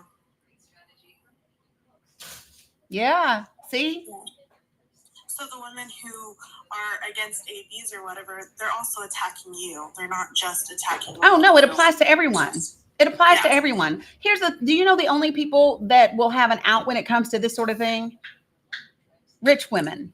That's what I was gonna say. It was that way in the 40s and 50s. It's rich women, because they will have the ability to get their ass on a plane and go to another country on vacation. Yeah. Yeah, that was my question. You can drop me. Yeah, you're welcome. Yeah, thanks for the question. Oh, well, the mistresses of rich men. Let's be clear.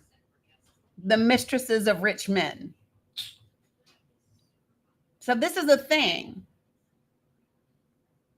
And so this is something that I see you, Beach Mom, hopping devices.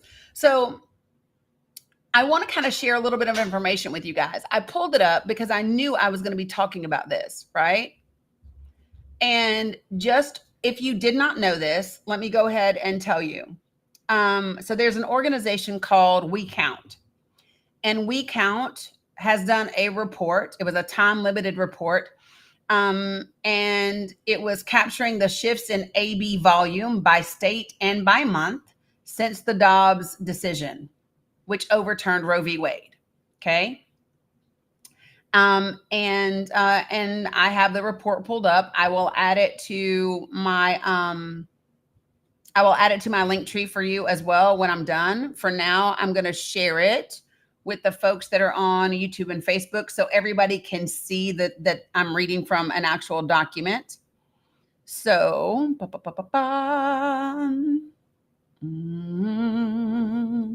here it is. So this is the document. Did it share? Oof. Hold on. It went really, really big on my screen, guys. Let me make sure that it shared over here. Yep, it did. Perfect. Okay. So the We Count report is from April 2022 to June of 2024. It was released on October 22nd of 2024. This is the 8th series of reports. I will put this entire report, which is 56 pages long, in my link tree for you to refer to. Okay. What I will tell you though right now is just the highlights of the report. so that you can hear them, okay? Since March of 2023, WeCount has found a small but consistent increase in the national number of ABs, right?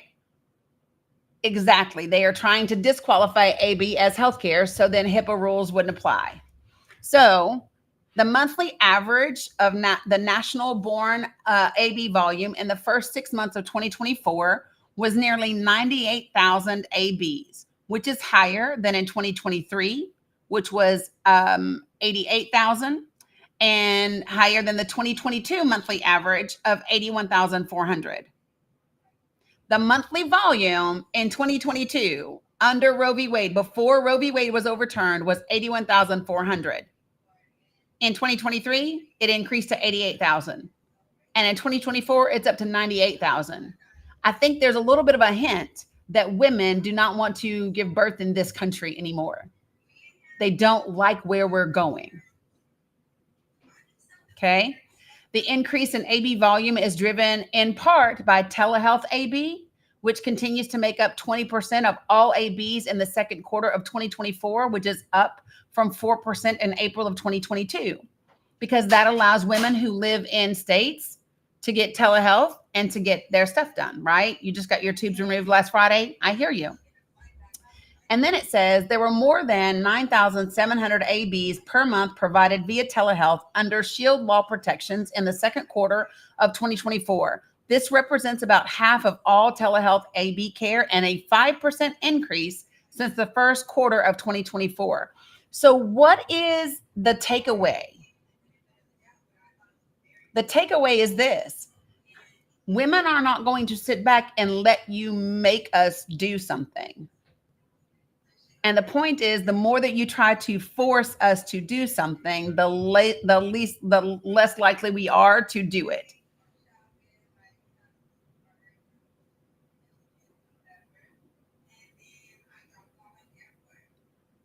So this is my thing.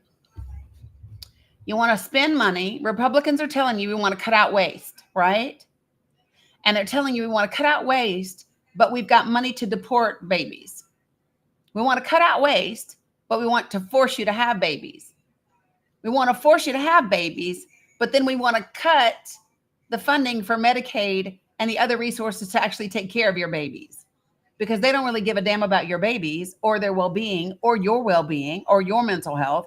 What they care about is increasing the numbers for a certain demographic of people. Right? That's it.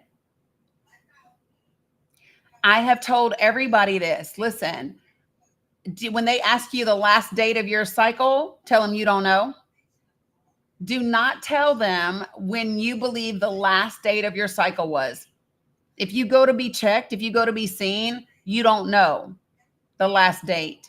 Do not do any apps, any digital apps, nothing. You better get the old school paper monthly planner and put that information in there.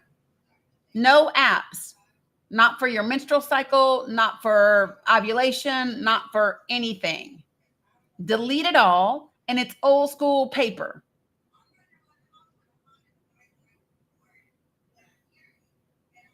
Got it? What's up, DeBoss?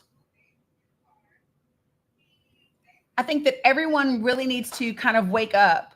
This is not hyperbole. This is not fear mongering. This is not any of those things. This is real talk based on the legislation that has been introduced on a national and state level. Nope, not in your phone calendar. Absolutely not in your phone calendar. Not in anything damn digital. Old school paper planner. That's it. Old school paper planner.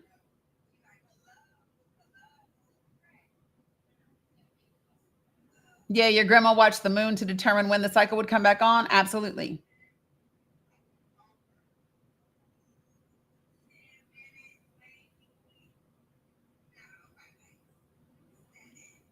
No, it's not too late to go on paper. It's not too late to go on paper. How do you explain it to your 12-year-old daughter? I would explain it to her very frankly. I would explain it to her very frankly. That would be me. I just would. I think that, listen, children today are very aware of the things that are happening. I promise you, your 12-year-old has friends that are LGBTQIA.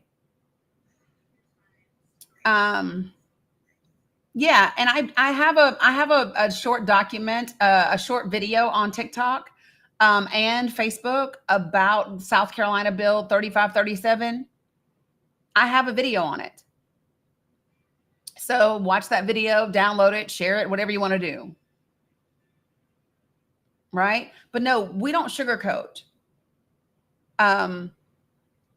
Right. Kids will get the information somewhere else, and you want to make sure that when they get it correctly.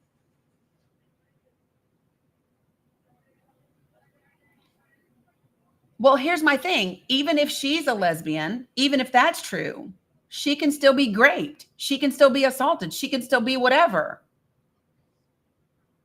Right?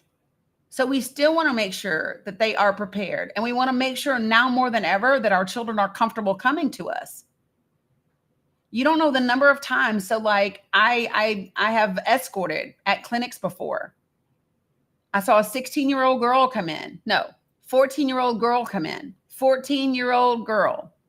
It's the same. My socials are the same everywhere. TikTok, YouTube, Facebook, Blue Sky, Substack is the Danny Cook. That's me.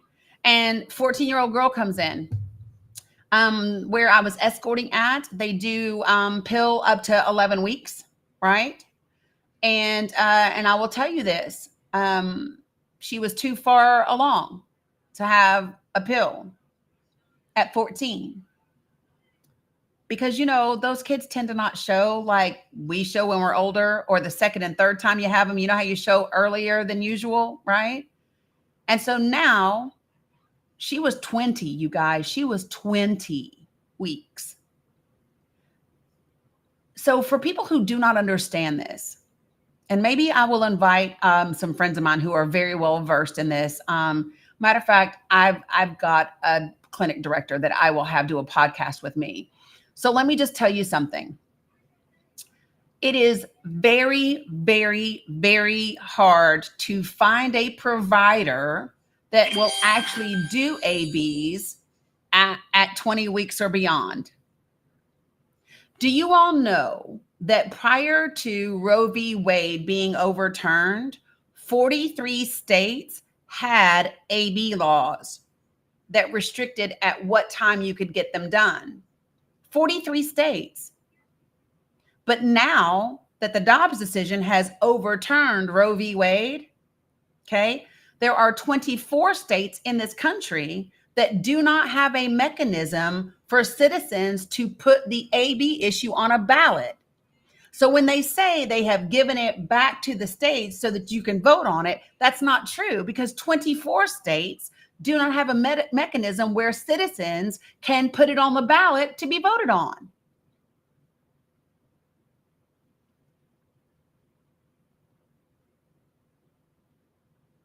Got it?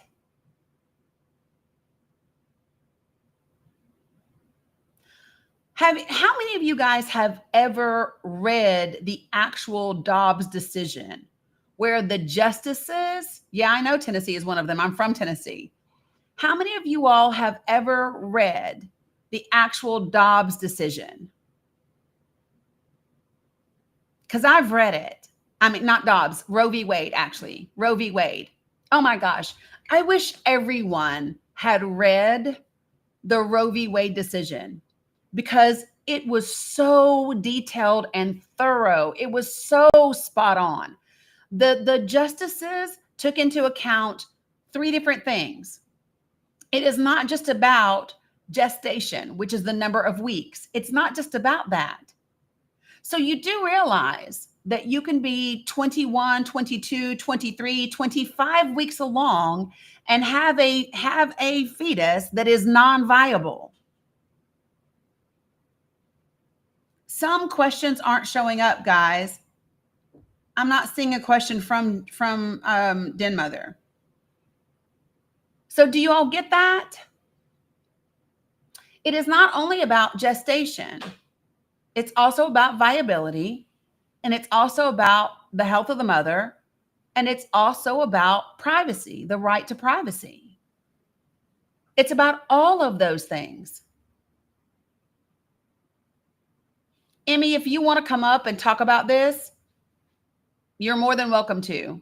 I always give you the choice, because I don't want you to feel like every time you come in and we're talking about this, you got to come up. But if you would like to, then by all means do. I share this openly, publicly a lot, right? My granddaughter, who was my first granddaughter, which was my second grandchild, right? She was born at 26 weeks. And at 26 weeks, she only weighed 1 pound and 3 ounces. So you would normally think that a 26 weeker would have a great percentage of viability. But because of what was going on, she didn't. She was in the 1 percentile. She had a hole in her heart. Her lungs were nowhere near developed. Her digestive system, man, listen. And then there were so many things that we had to choose from. So I'm going to share this with you all because I really want you to get it. Okay. So when Bella had the hole in her heart, but then she also had a severely underdeveloped digestive system. And she's in an incubator because she has lungs that are severely underdeveloped. The longer that a neonatal baby is in the incubator and their eyes are exposed to oxygen, the more likely they are to have damage to their eyesight and they can go blind. This film starts to develop over their eyes. And so at one time, we were told that she may or may not end up going blind. And so in order to close the hole in her heart, because it didn't close on her own, they wanted to give her a medication. But the medication, yeah, baby. Okay. Here. But the medication is really, really rough on the digestive system. And we really needed her to gain weight. So there was this, I'll never forget Dr. PJ Powers, our neonatologist. There was this balance of how long can we wait and risk her eyes to get her lungs going, but without closing the hole in her heart. Imagine being the parent trying to make that choice. Now, let me say this. We are ridiculously blessed because not only did we end up giving her the medication and the hole in her heart did close, but miraculously, that kid came out with no retinopathy. She needs glasses, but she doesn't have retinopathy. She's a walking miracle. No, you still have Planned Parenthood, Den Mother. But the thing that I want you all to understand is, and this is what Emmy's going to talk about, is that there are so many other factors that come into play when babies are born. And what they do and don't have. She is a fighter. They called her the feisty fighter. And so we would talk about it. And that's what I would tell her. I would say, listen, kiddo, she was due November 11th. She was born August 11th. I want y'all to get that. She was born August 11th and she was due November 11th.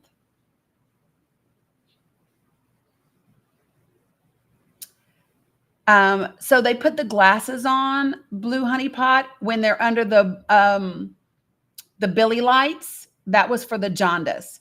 So she was under the Billy lights too, and they had to protect her eyes then as well, right? So she was born on your dad's birthday. So Emmy, can you tell them a little bit about when parents even know, when do they typically find out that there's something significantly wrong and they are not going to have a healthy, maybe even viable or alive child? When do they normally find out? Well, let me begin by saying hi, Danny. I haven't seen you in Hi. a while. Yeah. It's so nice to be back. It will be a temporary. I may have to get off because I have to pick up my brother at the airport. Okay, But, no worries. As long as I can hang on, I'll hang on. Yeah. Well, the interesting conversation about pregnancy is it is not an absolute. Even under the most normal circumstances, where there aren't any outstanding health problems with a woman, the pregnancy may or may not continue. So there's a lot of things that affect the pregnancy, from internal factors to external factors. To put this very delicately, it is not determined. Viability is definitely not determined by gestational age. And they've made many conversations over this. There's been many studies, there've been plenty of documented published articles that anyone can actually look at and look for, let's just say, fetal viability as a search versus pregnancy viability. And you can clearly see that for anyone who's a lay individual that's not in the medical profession, can clearly understand what really it means to carry a pregnancy to full term, and what the barriers are that they're setting forth for women to actually achieve that, to have a healthy pregnancy, even in the worst case scenarios where you think that any healthcare problems that you may have may cause complications in pregnancy. The less healthcare providers you have, the less healthcare facilities that are appropriate for neonatal care, puts the woman at risk for having a complication of pregnancy that may result in a negative outcome. So when you get into viability, most individuals view viability as gestational age. They don't focus on, okay, well, your gestation between 20 to 24 may be a marker for the potentiality of a fetus to live outside of the womb once it's delivered. Mm-hmm. But that's not necessarily so. Right.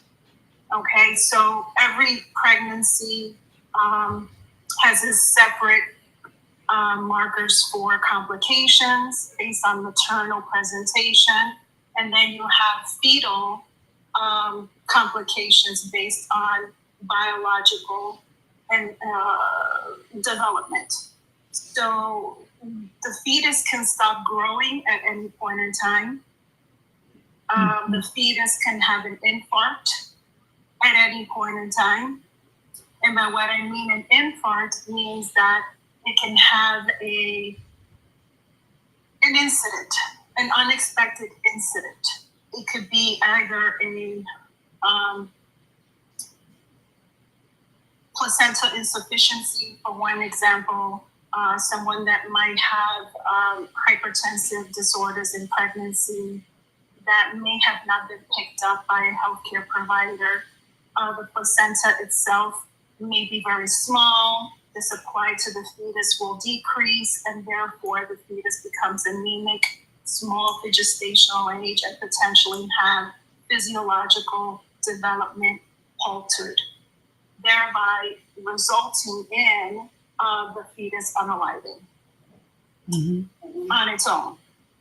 There could be external factors, and one example I can give is, let's just say someone is in an abusive relationship and gets battered and has an abdominal trauma, either from a blunt instrument or an automobile accident, that could cause a placenta to have a abruption.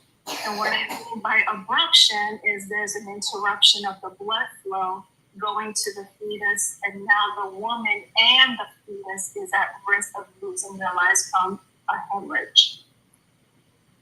Some of them are obvious, some of them are concealed. So when someone goes in and has a reported incident, and again, we need to think about how many women actually report these incidences, and it's very few. Most people endure more than what they have to. So by the time they reach the healthcare facility, probably it's too late. So a concealed hemorrhage is far more dangerous than an obvious hemorrhage, because you physically see the blood, being lost. Where a concealed hemorrhage occurs behind the placenta, and the woman has physiological decline and can unalive. And then the fetus unalives. So there's no win-win on this. There is definitely an issue with comprehension and clear understanding of how a pregnancy actually functions. We're clearly not designed to have more than two in any pregnancy. Anything more than that raises the bar for a higher level of high risk to the mother, that she can be unalived at any point in time during the pregnancy or during delivery.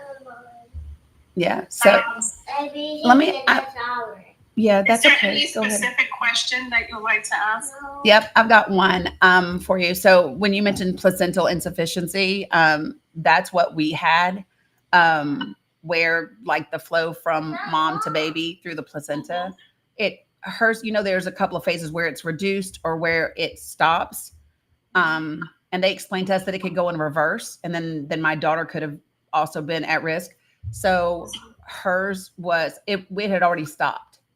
That's what it was with Bella. But a lot of people talk about, pain, right? Can you share with people at approximately what state of development? I'll help you.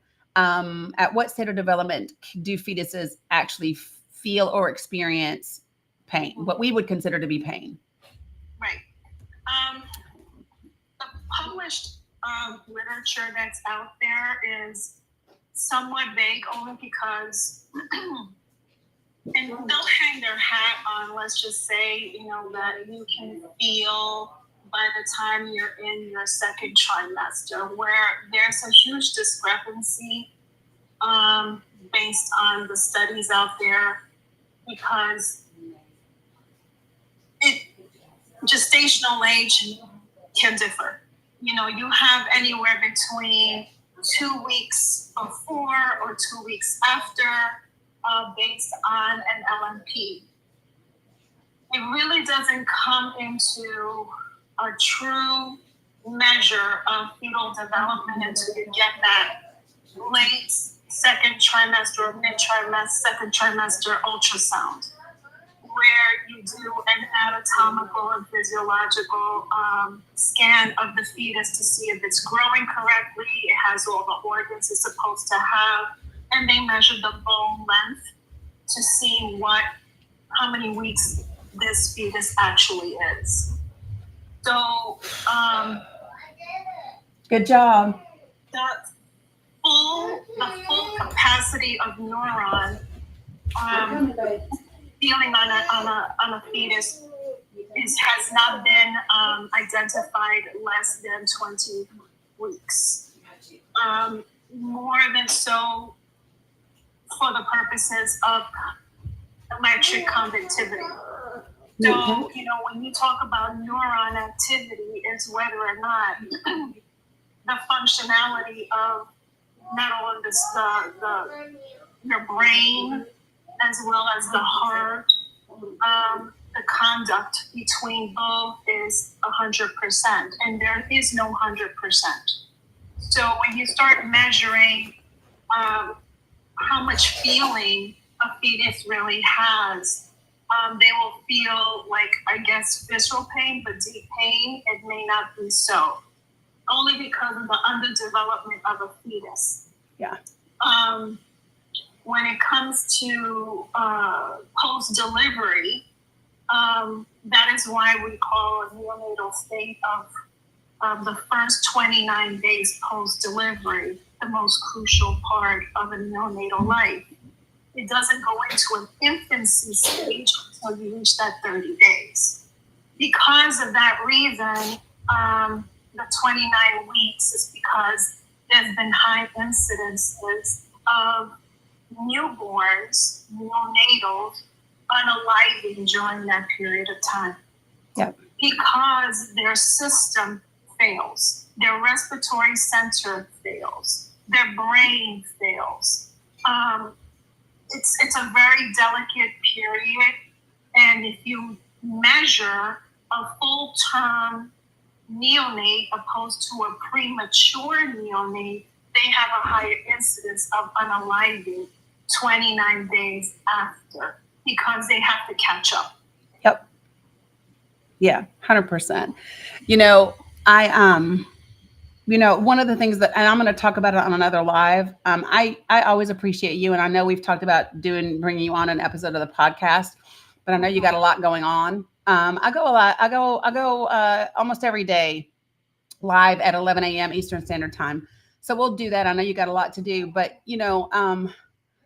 one of the studies that I have pulled up is the increase in infant mortality, and a lot of that they're saying is because there are fetuses that are now being carried to term that otherwise would not have, and so those are they are those extreme conditions where there's no quality of life. They're not, they might be there for a few hours or a day or two, and so we see those numbers kind of going up. And I don't think that people really get that what are we forcing? I get concerned when I think about the trauma that is happening to the mom and the dad and the siblings when women are forced to carry to term that they know is not viable. They know is not viable. And all of a sudden there's a kid at home who thinks there's a baby that's coming to be their little brother or little sister. There is a mom and dad that are every single day knowing that what's growing inside of her belly is not going to live. I worry about the mental health of our families with everything that we have going on, and especially coming on the backs of COVID. Hey, cuz. And I think that you touch a very sensitive issue when it comes to forcing people to mourn the way they feel they should mourn. Yes. And, to me, that's more of a privacy, ethical issue and morality. And everyone should have the right to decide how they're going to mourn the loss of someone that they love. Yeah. If you are, and it goes to say with anyone, I mean, I think that if you had a comparative of someone that's in the hospital, a family member that is not going to live long, you want to maximize the quality of their existing remaining life, whether that be a couple of hours, and that should be only to reduce the level of pain, to reduce the level of discomfort that individual feels. And that is called comfort care. Right. Now, that is an option that's given to women who have been told that their pregnancy is not viable and that the fetus will expire. Right. You know, or the fetus has the potentiality to continue, but may or may not survive the pregnancy. And if it does, they give them an option of one, either terminating the pregnancy, and it depends on what gestation you're at. Not every termination of pregnancy is exactly the same. And I think that's where we fall into a pit of this singular thought that a termination of pregnancy is an AD. right. And a termination of pregnancy does not fall under the category as an AD. And I think that the medical profession itself needs to have a stronger conversation about how they code these procedures Yes. to demonstrate exactly what they're actually doing. Yes. And I think it sends the wrong message to the general population when you do an ICD coding of an AD when actually it's a termination of pregnancy that is medically indicated. Yes. And that's where we fall short. 100%. So those individuals are given, an opportunity to have either a decision on termination of pregnancy based on the gestational that is safest for the woman. Yeah. And not every procedure is conducted in the same manner. So when people talk about, it's a little ignorance on their part because they don't know. They think that they're just going to terminate a pregnancy just like that. It doesn't happen that way. You're just not going to do a DNE on someone that's a fully formed fetus. Right. You would have a delivery. Yes. You would induce the pregnancy and you would deliver it, and you would give that couple or that family, if they choose to have their children present, because we do open up the door, but we do say, it might be traumatizing to the children, so this may not be something you might want to share with them. Right. They have special photographers that are on site that take specific photographs to capture a memory. And it's done humanely. So I'll share this with you. I can tell you of an AB protester in Tennessee who on her website, and the photos that Dr. Emmy is talking about, the ones that I have seen is where you might see the baby, the baby in a knitted cap and with a blanket, and you might see the mom's hand and the dad's hand by it, and it's a memorialization photo, right? Correct. And I have seen this particular AB protester. She goes into social media groups that are like support groups for these people. And she has taken those pictures. They are on her website and they are marked as schmurdered babies. Oh my. And they are unequivocally the types of photos that I just described to you. I took screenshots of them on her site.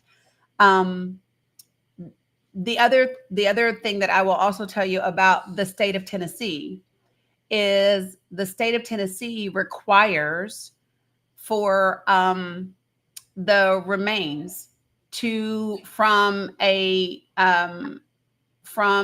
if there are fetal remains from a surgical AB, Tennessee requires them to be buried or cremated. They passed a law to require them to be cremated or buried. And the pregnant person is an option. That is an option that's given to parents, depending upon what state you are now, because things are just so different. But I know in New York, we give them an opportunity to have a private burial or a city burial. Yeah, no, this is if you had, well, you can't anymore because Tennessee completely outlawed it, right? But they had a law that said if you had a surgical AB, then they require them to be buried or cremated, which was just a lot depending upon the circumstances. But yeah, I appreciate you. I know that you've got to pick up your brother. Let me know. And yeah, let me know and we'll get together because I definitely want to have, there's 3 people that I would love to have on a podcast around this topic and kind of a lot that it entails. And so one of them is you. One is also the director of a clinic. And one is also the president of a nonprofit that supports just a lot of different things. Not only do they have do they provide escort services to clinics, but they provide like aftercare packages. They have a period project where, because people don't realize how expensive it is for girls to have menstrual cycles and how much those things cost.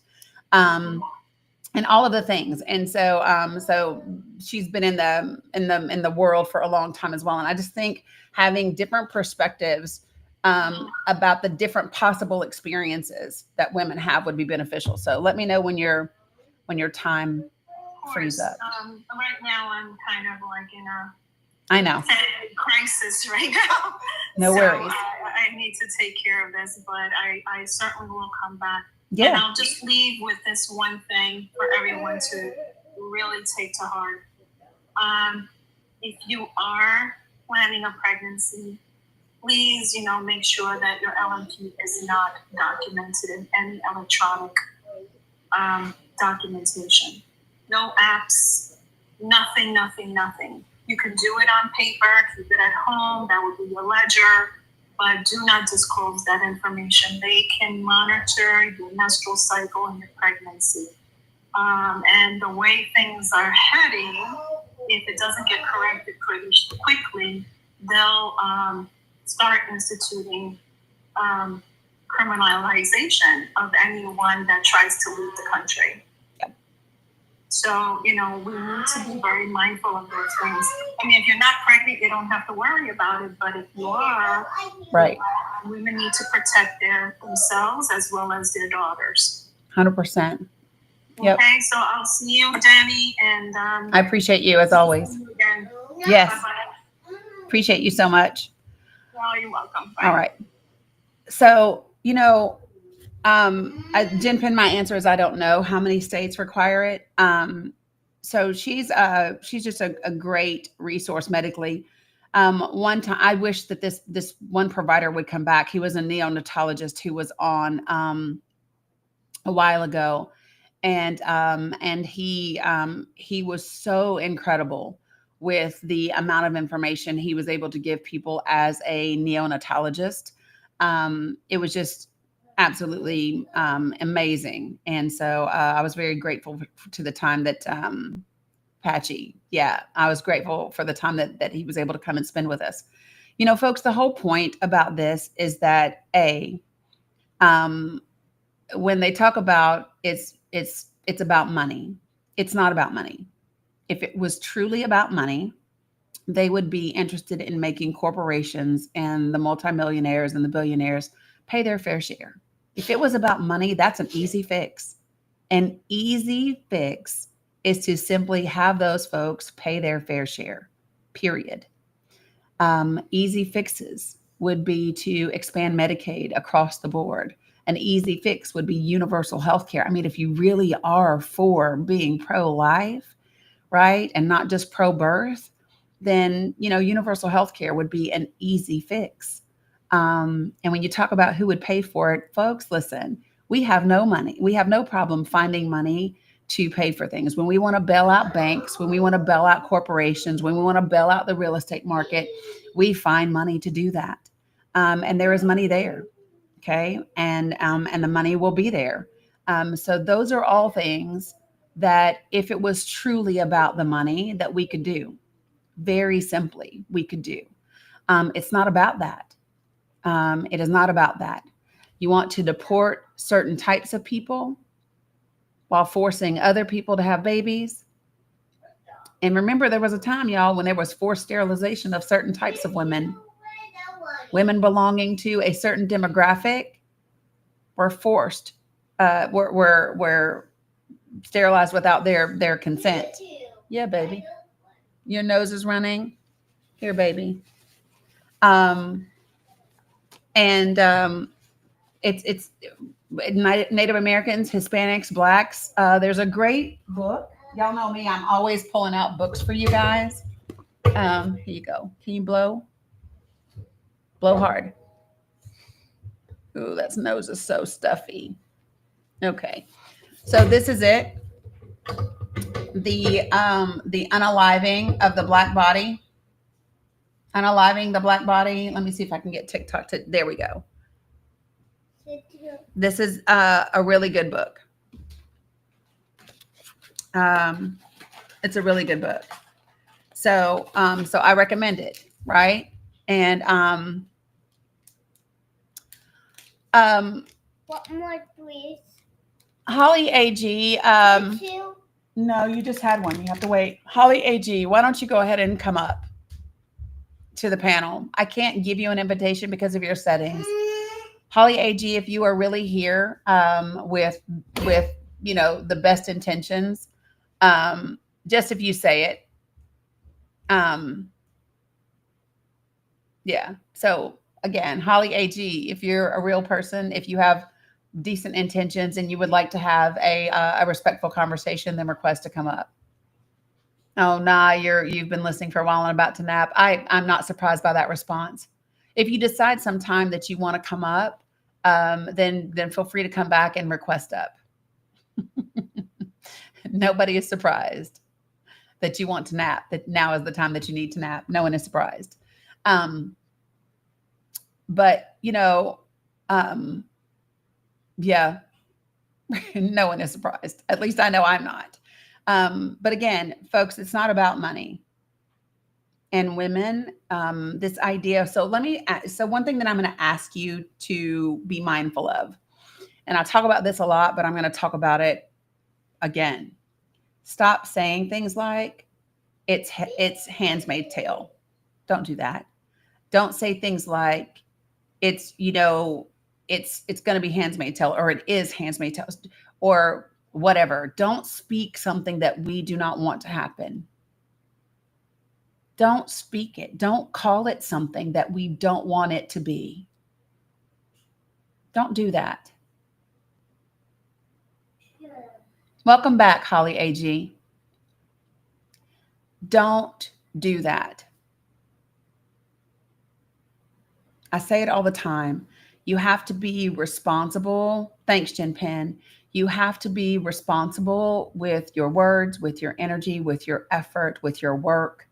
You are responsible for what you say and the way that you conduct yourselves, right? Yeah, Dana RG. It was a real quick nap, power nap. So don't speak those things. Remember, folks, that we are all about. It's not just about quote unquote putting it into the universe, but words do have power, right? And so I'm mindful not to speak anything that I don't want to actually manifest. I don't want to speak anything that I don't want to be so. I just want to focus on the things that I want to create, period. That's it. So what I would like for you to do, to remember that I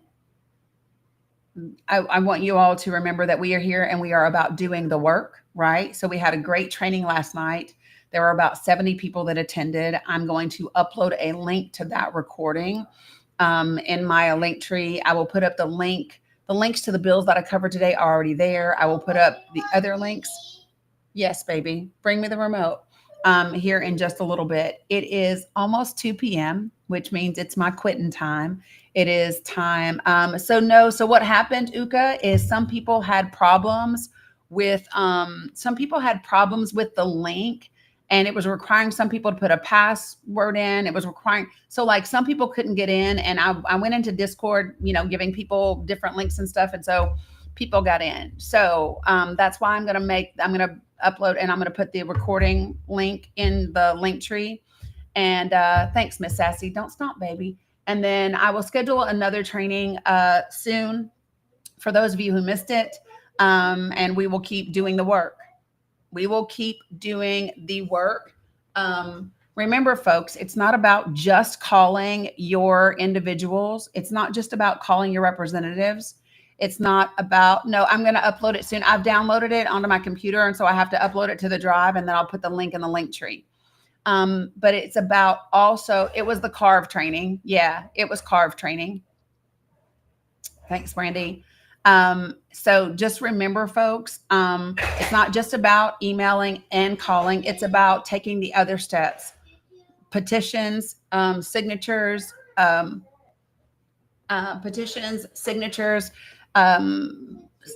hold on a second, baby. I'm almost done. Letters to the editor, posts on social media, tagging your reps. Like, this is how you move the needle and make it happen. This is how you move the needle and make it happen. What do you mean a spreadsheet of email addresses? You mean for people? So I have already put in the link tree the link to your senators and Congress people's contact information. That's already in the link tree. It's already in the link tree for everybody. So you should be able to click it and find the contact information for your congressperson. And if you're not getting through at the DC level, remember that they have local offices as well throughout your state. So, doing those things. Remember, there is power in numbers. There is power in numbers and accountability. One of the biggest things I cannot tell you all, I cannot stress how important letters to the editors are. Okay. Letters to the editors are a great way to get people's attention, and they are super effective when they realize there's a group of people in the community that are on the same page. Okay. You cannot get tired. You cannot let your ego get in the way. You cannot make it be about us and them. We don't have that luxury. Like it or not, we're playing catch up. They've been planning for this for a long time. They have been planning this for a long time. It was because we reached my gifting goal. So I appreciate you all. For those of you all who attended the training last night and you were giving an opportunity to subscribe directly to me, those of you who did, I saw that you did. I appreciate you. Lots of information will be coming your way. I'm pretty excited. You will have login and passwords for your programs, and you'll be able to kind of dive in and get those things going. So I'm excited about all of that. The training I thought went really, really well. It went really, really, really well. And other people sent me feedback as well. So I appreciate you guys. So let me just say this again, because it is 2:00. Y'all know Dominic and Bella get here. So I do have to go. But, oh, hold on. We're going to give Holly AG an opportunity since she requested up. Hold on. We're going to stay here for a minute, I guess. Hey, Holly, how are you? Hi, how are you? I am great. I can't remember the last thing that you said that had me bring you up. What was it that you said? Oh, I was just saying that in history there was more white people that were slaves than anybody. Okay. And then I said that I was going to lay down and take a nap, and as soon as I did, I'm blocked off from trying to be on your page, so I have to back out, go back on. And I tried to go on comments, and I can't comment, and this has got to be the 5th time that this has happened. Anytime I oppose to anything that you say. It's not about opposing. There have been plenty of people who I have anything to say in the comments, somehow all of a sudden I can't comment anymore. I get kicked off your page. I have to go re-find you. So let me ask you a question. Can you share with me well, you're teacupping, so let me hold on.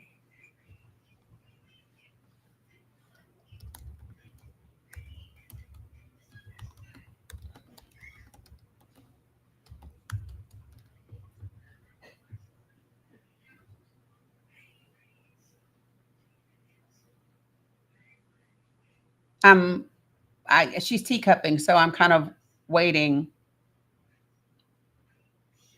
for her to come back.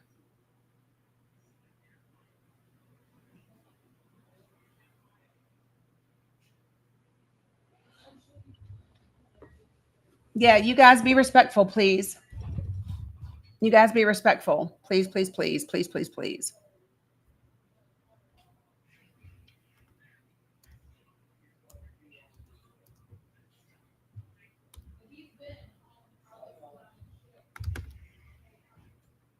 Trumps. I mean, I'm not sure why she's still teacupping.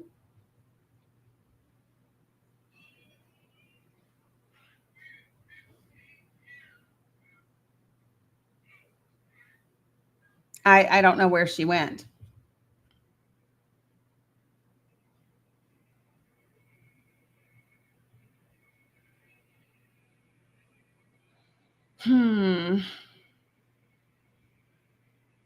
Yeah, I just want you guys to be to be respectful, you know.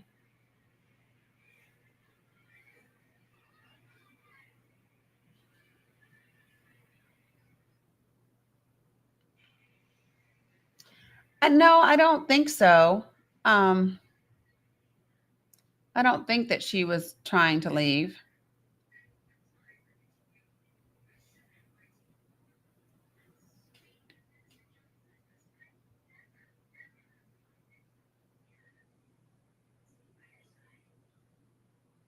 I don't know. Should I should I still sit here and wait?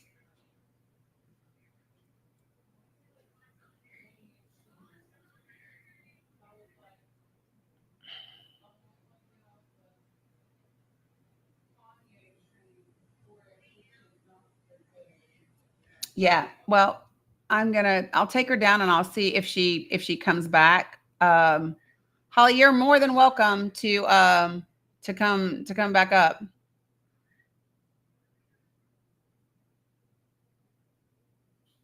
Real quick, I've got a couple of folks that I'll just guys, when I bring you up, put yourself on mute for me. And I'll just see if any of you guys want to chime in before we go. Mary Shaw, what's up? Hey, Danny. I just wanted to say thank you for last night. It was really a great training, and I learned a lot. You're welcome. And this morning, I really got triggered by something, and I wanted to just get your opinion. I watched a documentary by Ibram Kendi. Yeah. It's called Stamping from the Beginning. Mm-hmm. It's on Netflix. Yeah. And it really triggered my heart regarding white power, racism, slavery, racism, and as a white woman with biracial children, you think you know a lot until you realize that you don't. Mm-hmm. And it really hurt my heart because I really tried hard to stay up on history, and I learned so many things from that 1 hour. I learned the first Black poet's name. I learned the lady who wrote about being a slave. And then they had to go before white men to confirm that it was them because they are not good enough to have written those things.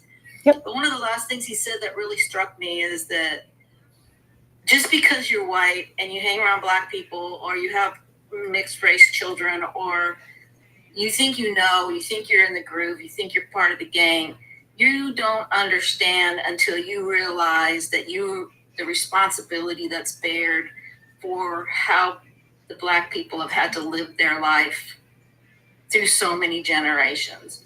And if you can't accept that, then you still have a racist underlying. And boy, it just tore me apart. And I think everyone should watch that video on Netflix. It's called Stamped from the Beginning. Yeah, it's Stamped from the Beginning. It's from Ibram X. Kendi.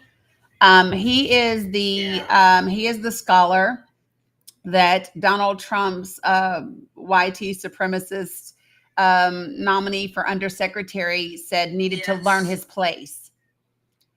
He is the one that they said that he said needed to learn his place, and that he needed to kneel to MAGA. That's who we're talking about. And so he's got a book called How to Be Anti-Racist. That's kind of the one that catapulted him, which is when I first learned about him. But yeah, so this is the thing. I've talked about it, and you remember I've had people get mad at me when I say just because you have biracial children doesn't mean that you get it. And I have told people listen, it concerns me if you use your biracial children and you tokenize them, which I've had people do. I've had Democratic people do it, right? Well, I mean, I have Black kids, and I'm just like, oh my God, the fact that you said that makes me concerned for your Black kids. Exactly. Yeah. So if you all remember that, okay, so if you are a subscriber, remember that on Saturday at 5 o'clock, we're going to watch 13th together. And what I can do is I can put Stamped from the Beginning. I can put that on a watch list for us as well. I can schedule that. Okay. That'd be great. Yeah. I think Holly needs to watch that video. Yeah, 100%. Yep, we can do that. So I appreciate you. Absolutely. But yeah, we'll put it on there. Yeah, this is the thing. I think that when people say that you have a race, that when he said you have a racist like undertone or underlining, it doesn't mean that you necessarily have a hatred, right? It means that there are parts of you that still will miss some things. Right. Right? Because, so this is, Ta-Nehisi Coates says this, and it's so good. He said, listen, it's not like when white people are born, somebody just says to you, listen, you have privilege and you're special. He said, that's not what it is. Nobody pulls you aside and just says, hey, the world is going to cater to you. It's something that you learn because the world caters to you. It's, you know, when a white woman walks into a space and people step aside and get out of her way, versus when a Black man walks into a room and they step aside, but it's not for the same reason. Right. Yeah. And so he just says, you know, when you understand that, it's the world that teaches you that by your experience. And it's that same world that teaches us by our experience that we aren't privileged, and that we don't get it. And nobody's moving out the way for me. Nobody's making, you know, concessions for me and that sort of thing. And so it's just without that full understanding, then we don't truly get what it is. And it's not about staying in the past. It is having an accurate knowledge of what the past has been in order to appreciate where we are in the present and just how far we still have to go. That's the that's the point. So yeah, but thank you for telling people about that. Give yourself some grace. Remember what I said. Yes. Remember the circle, Mary Shaw. There are the things that we know, the things that we know we don't know, and then there were things that we don't know that we don't know. And the things that you learned from that movie, those are the things that you didn't know that you didn't know. So that's not an active or aggressive or intentional ignorance, right? It's not that. It's just you just didn't know. The thing that I always my measuring stick for how I think about this with people is it's not about did you or did you not know something. It's what do you do after you know it? What do you do after you know it? Right. That's for me is the measuring stick. Yes. And it was interesting too that all the people he had on his panel were Black women. And the documentary really focuses on how Black women are the power behind everything. Mm-hmm. And I mean, I knew that, but to see how they did it since the 1700s is amazing. Absolutely amazing to me. I think I've played this before. I'm going to watch it again because there's so much in it. Let me just say that. Benny. Yeah, you're really welcome. Helped me so much. So I think I have played this before, but I think it's a great place to end. There's this quote that I saw from Trevor Noah, and it's part of when he's getting ready to leave the Daily Show, right? And he talks about Black women. And let me see if I can find the because you can find like 56 seconds of it, 4 minutes of it, or a minute and 10. So let me see if I can find the one that I want. So hold on.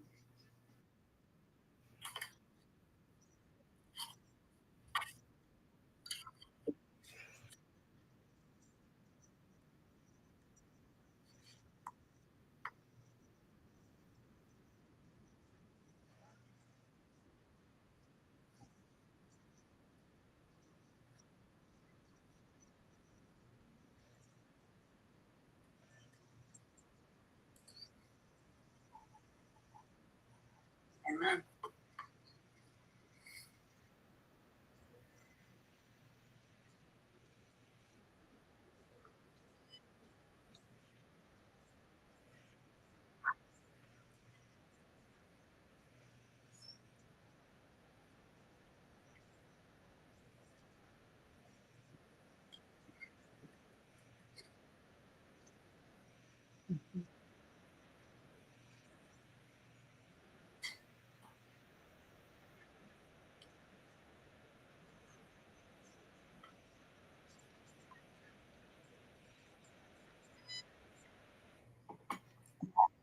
So, like, that's one of my favorite quotes that I hear from him. My daughter is also reading a book by Tupac Shakur's mom, Asada Shakur. So, if you all don't know anything about Asada Shakur, she's been in Cuba.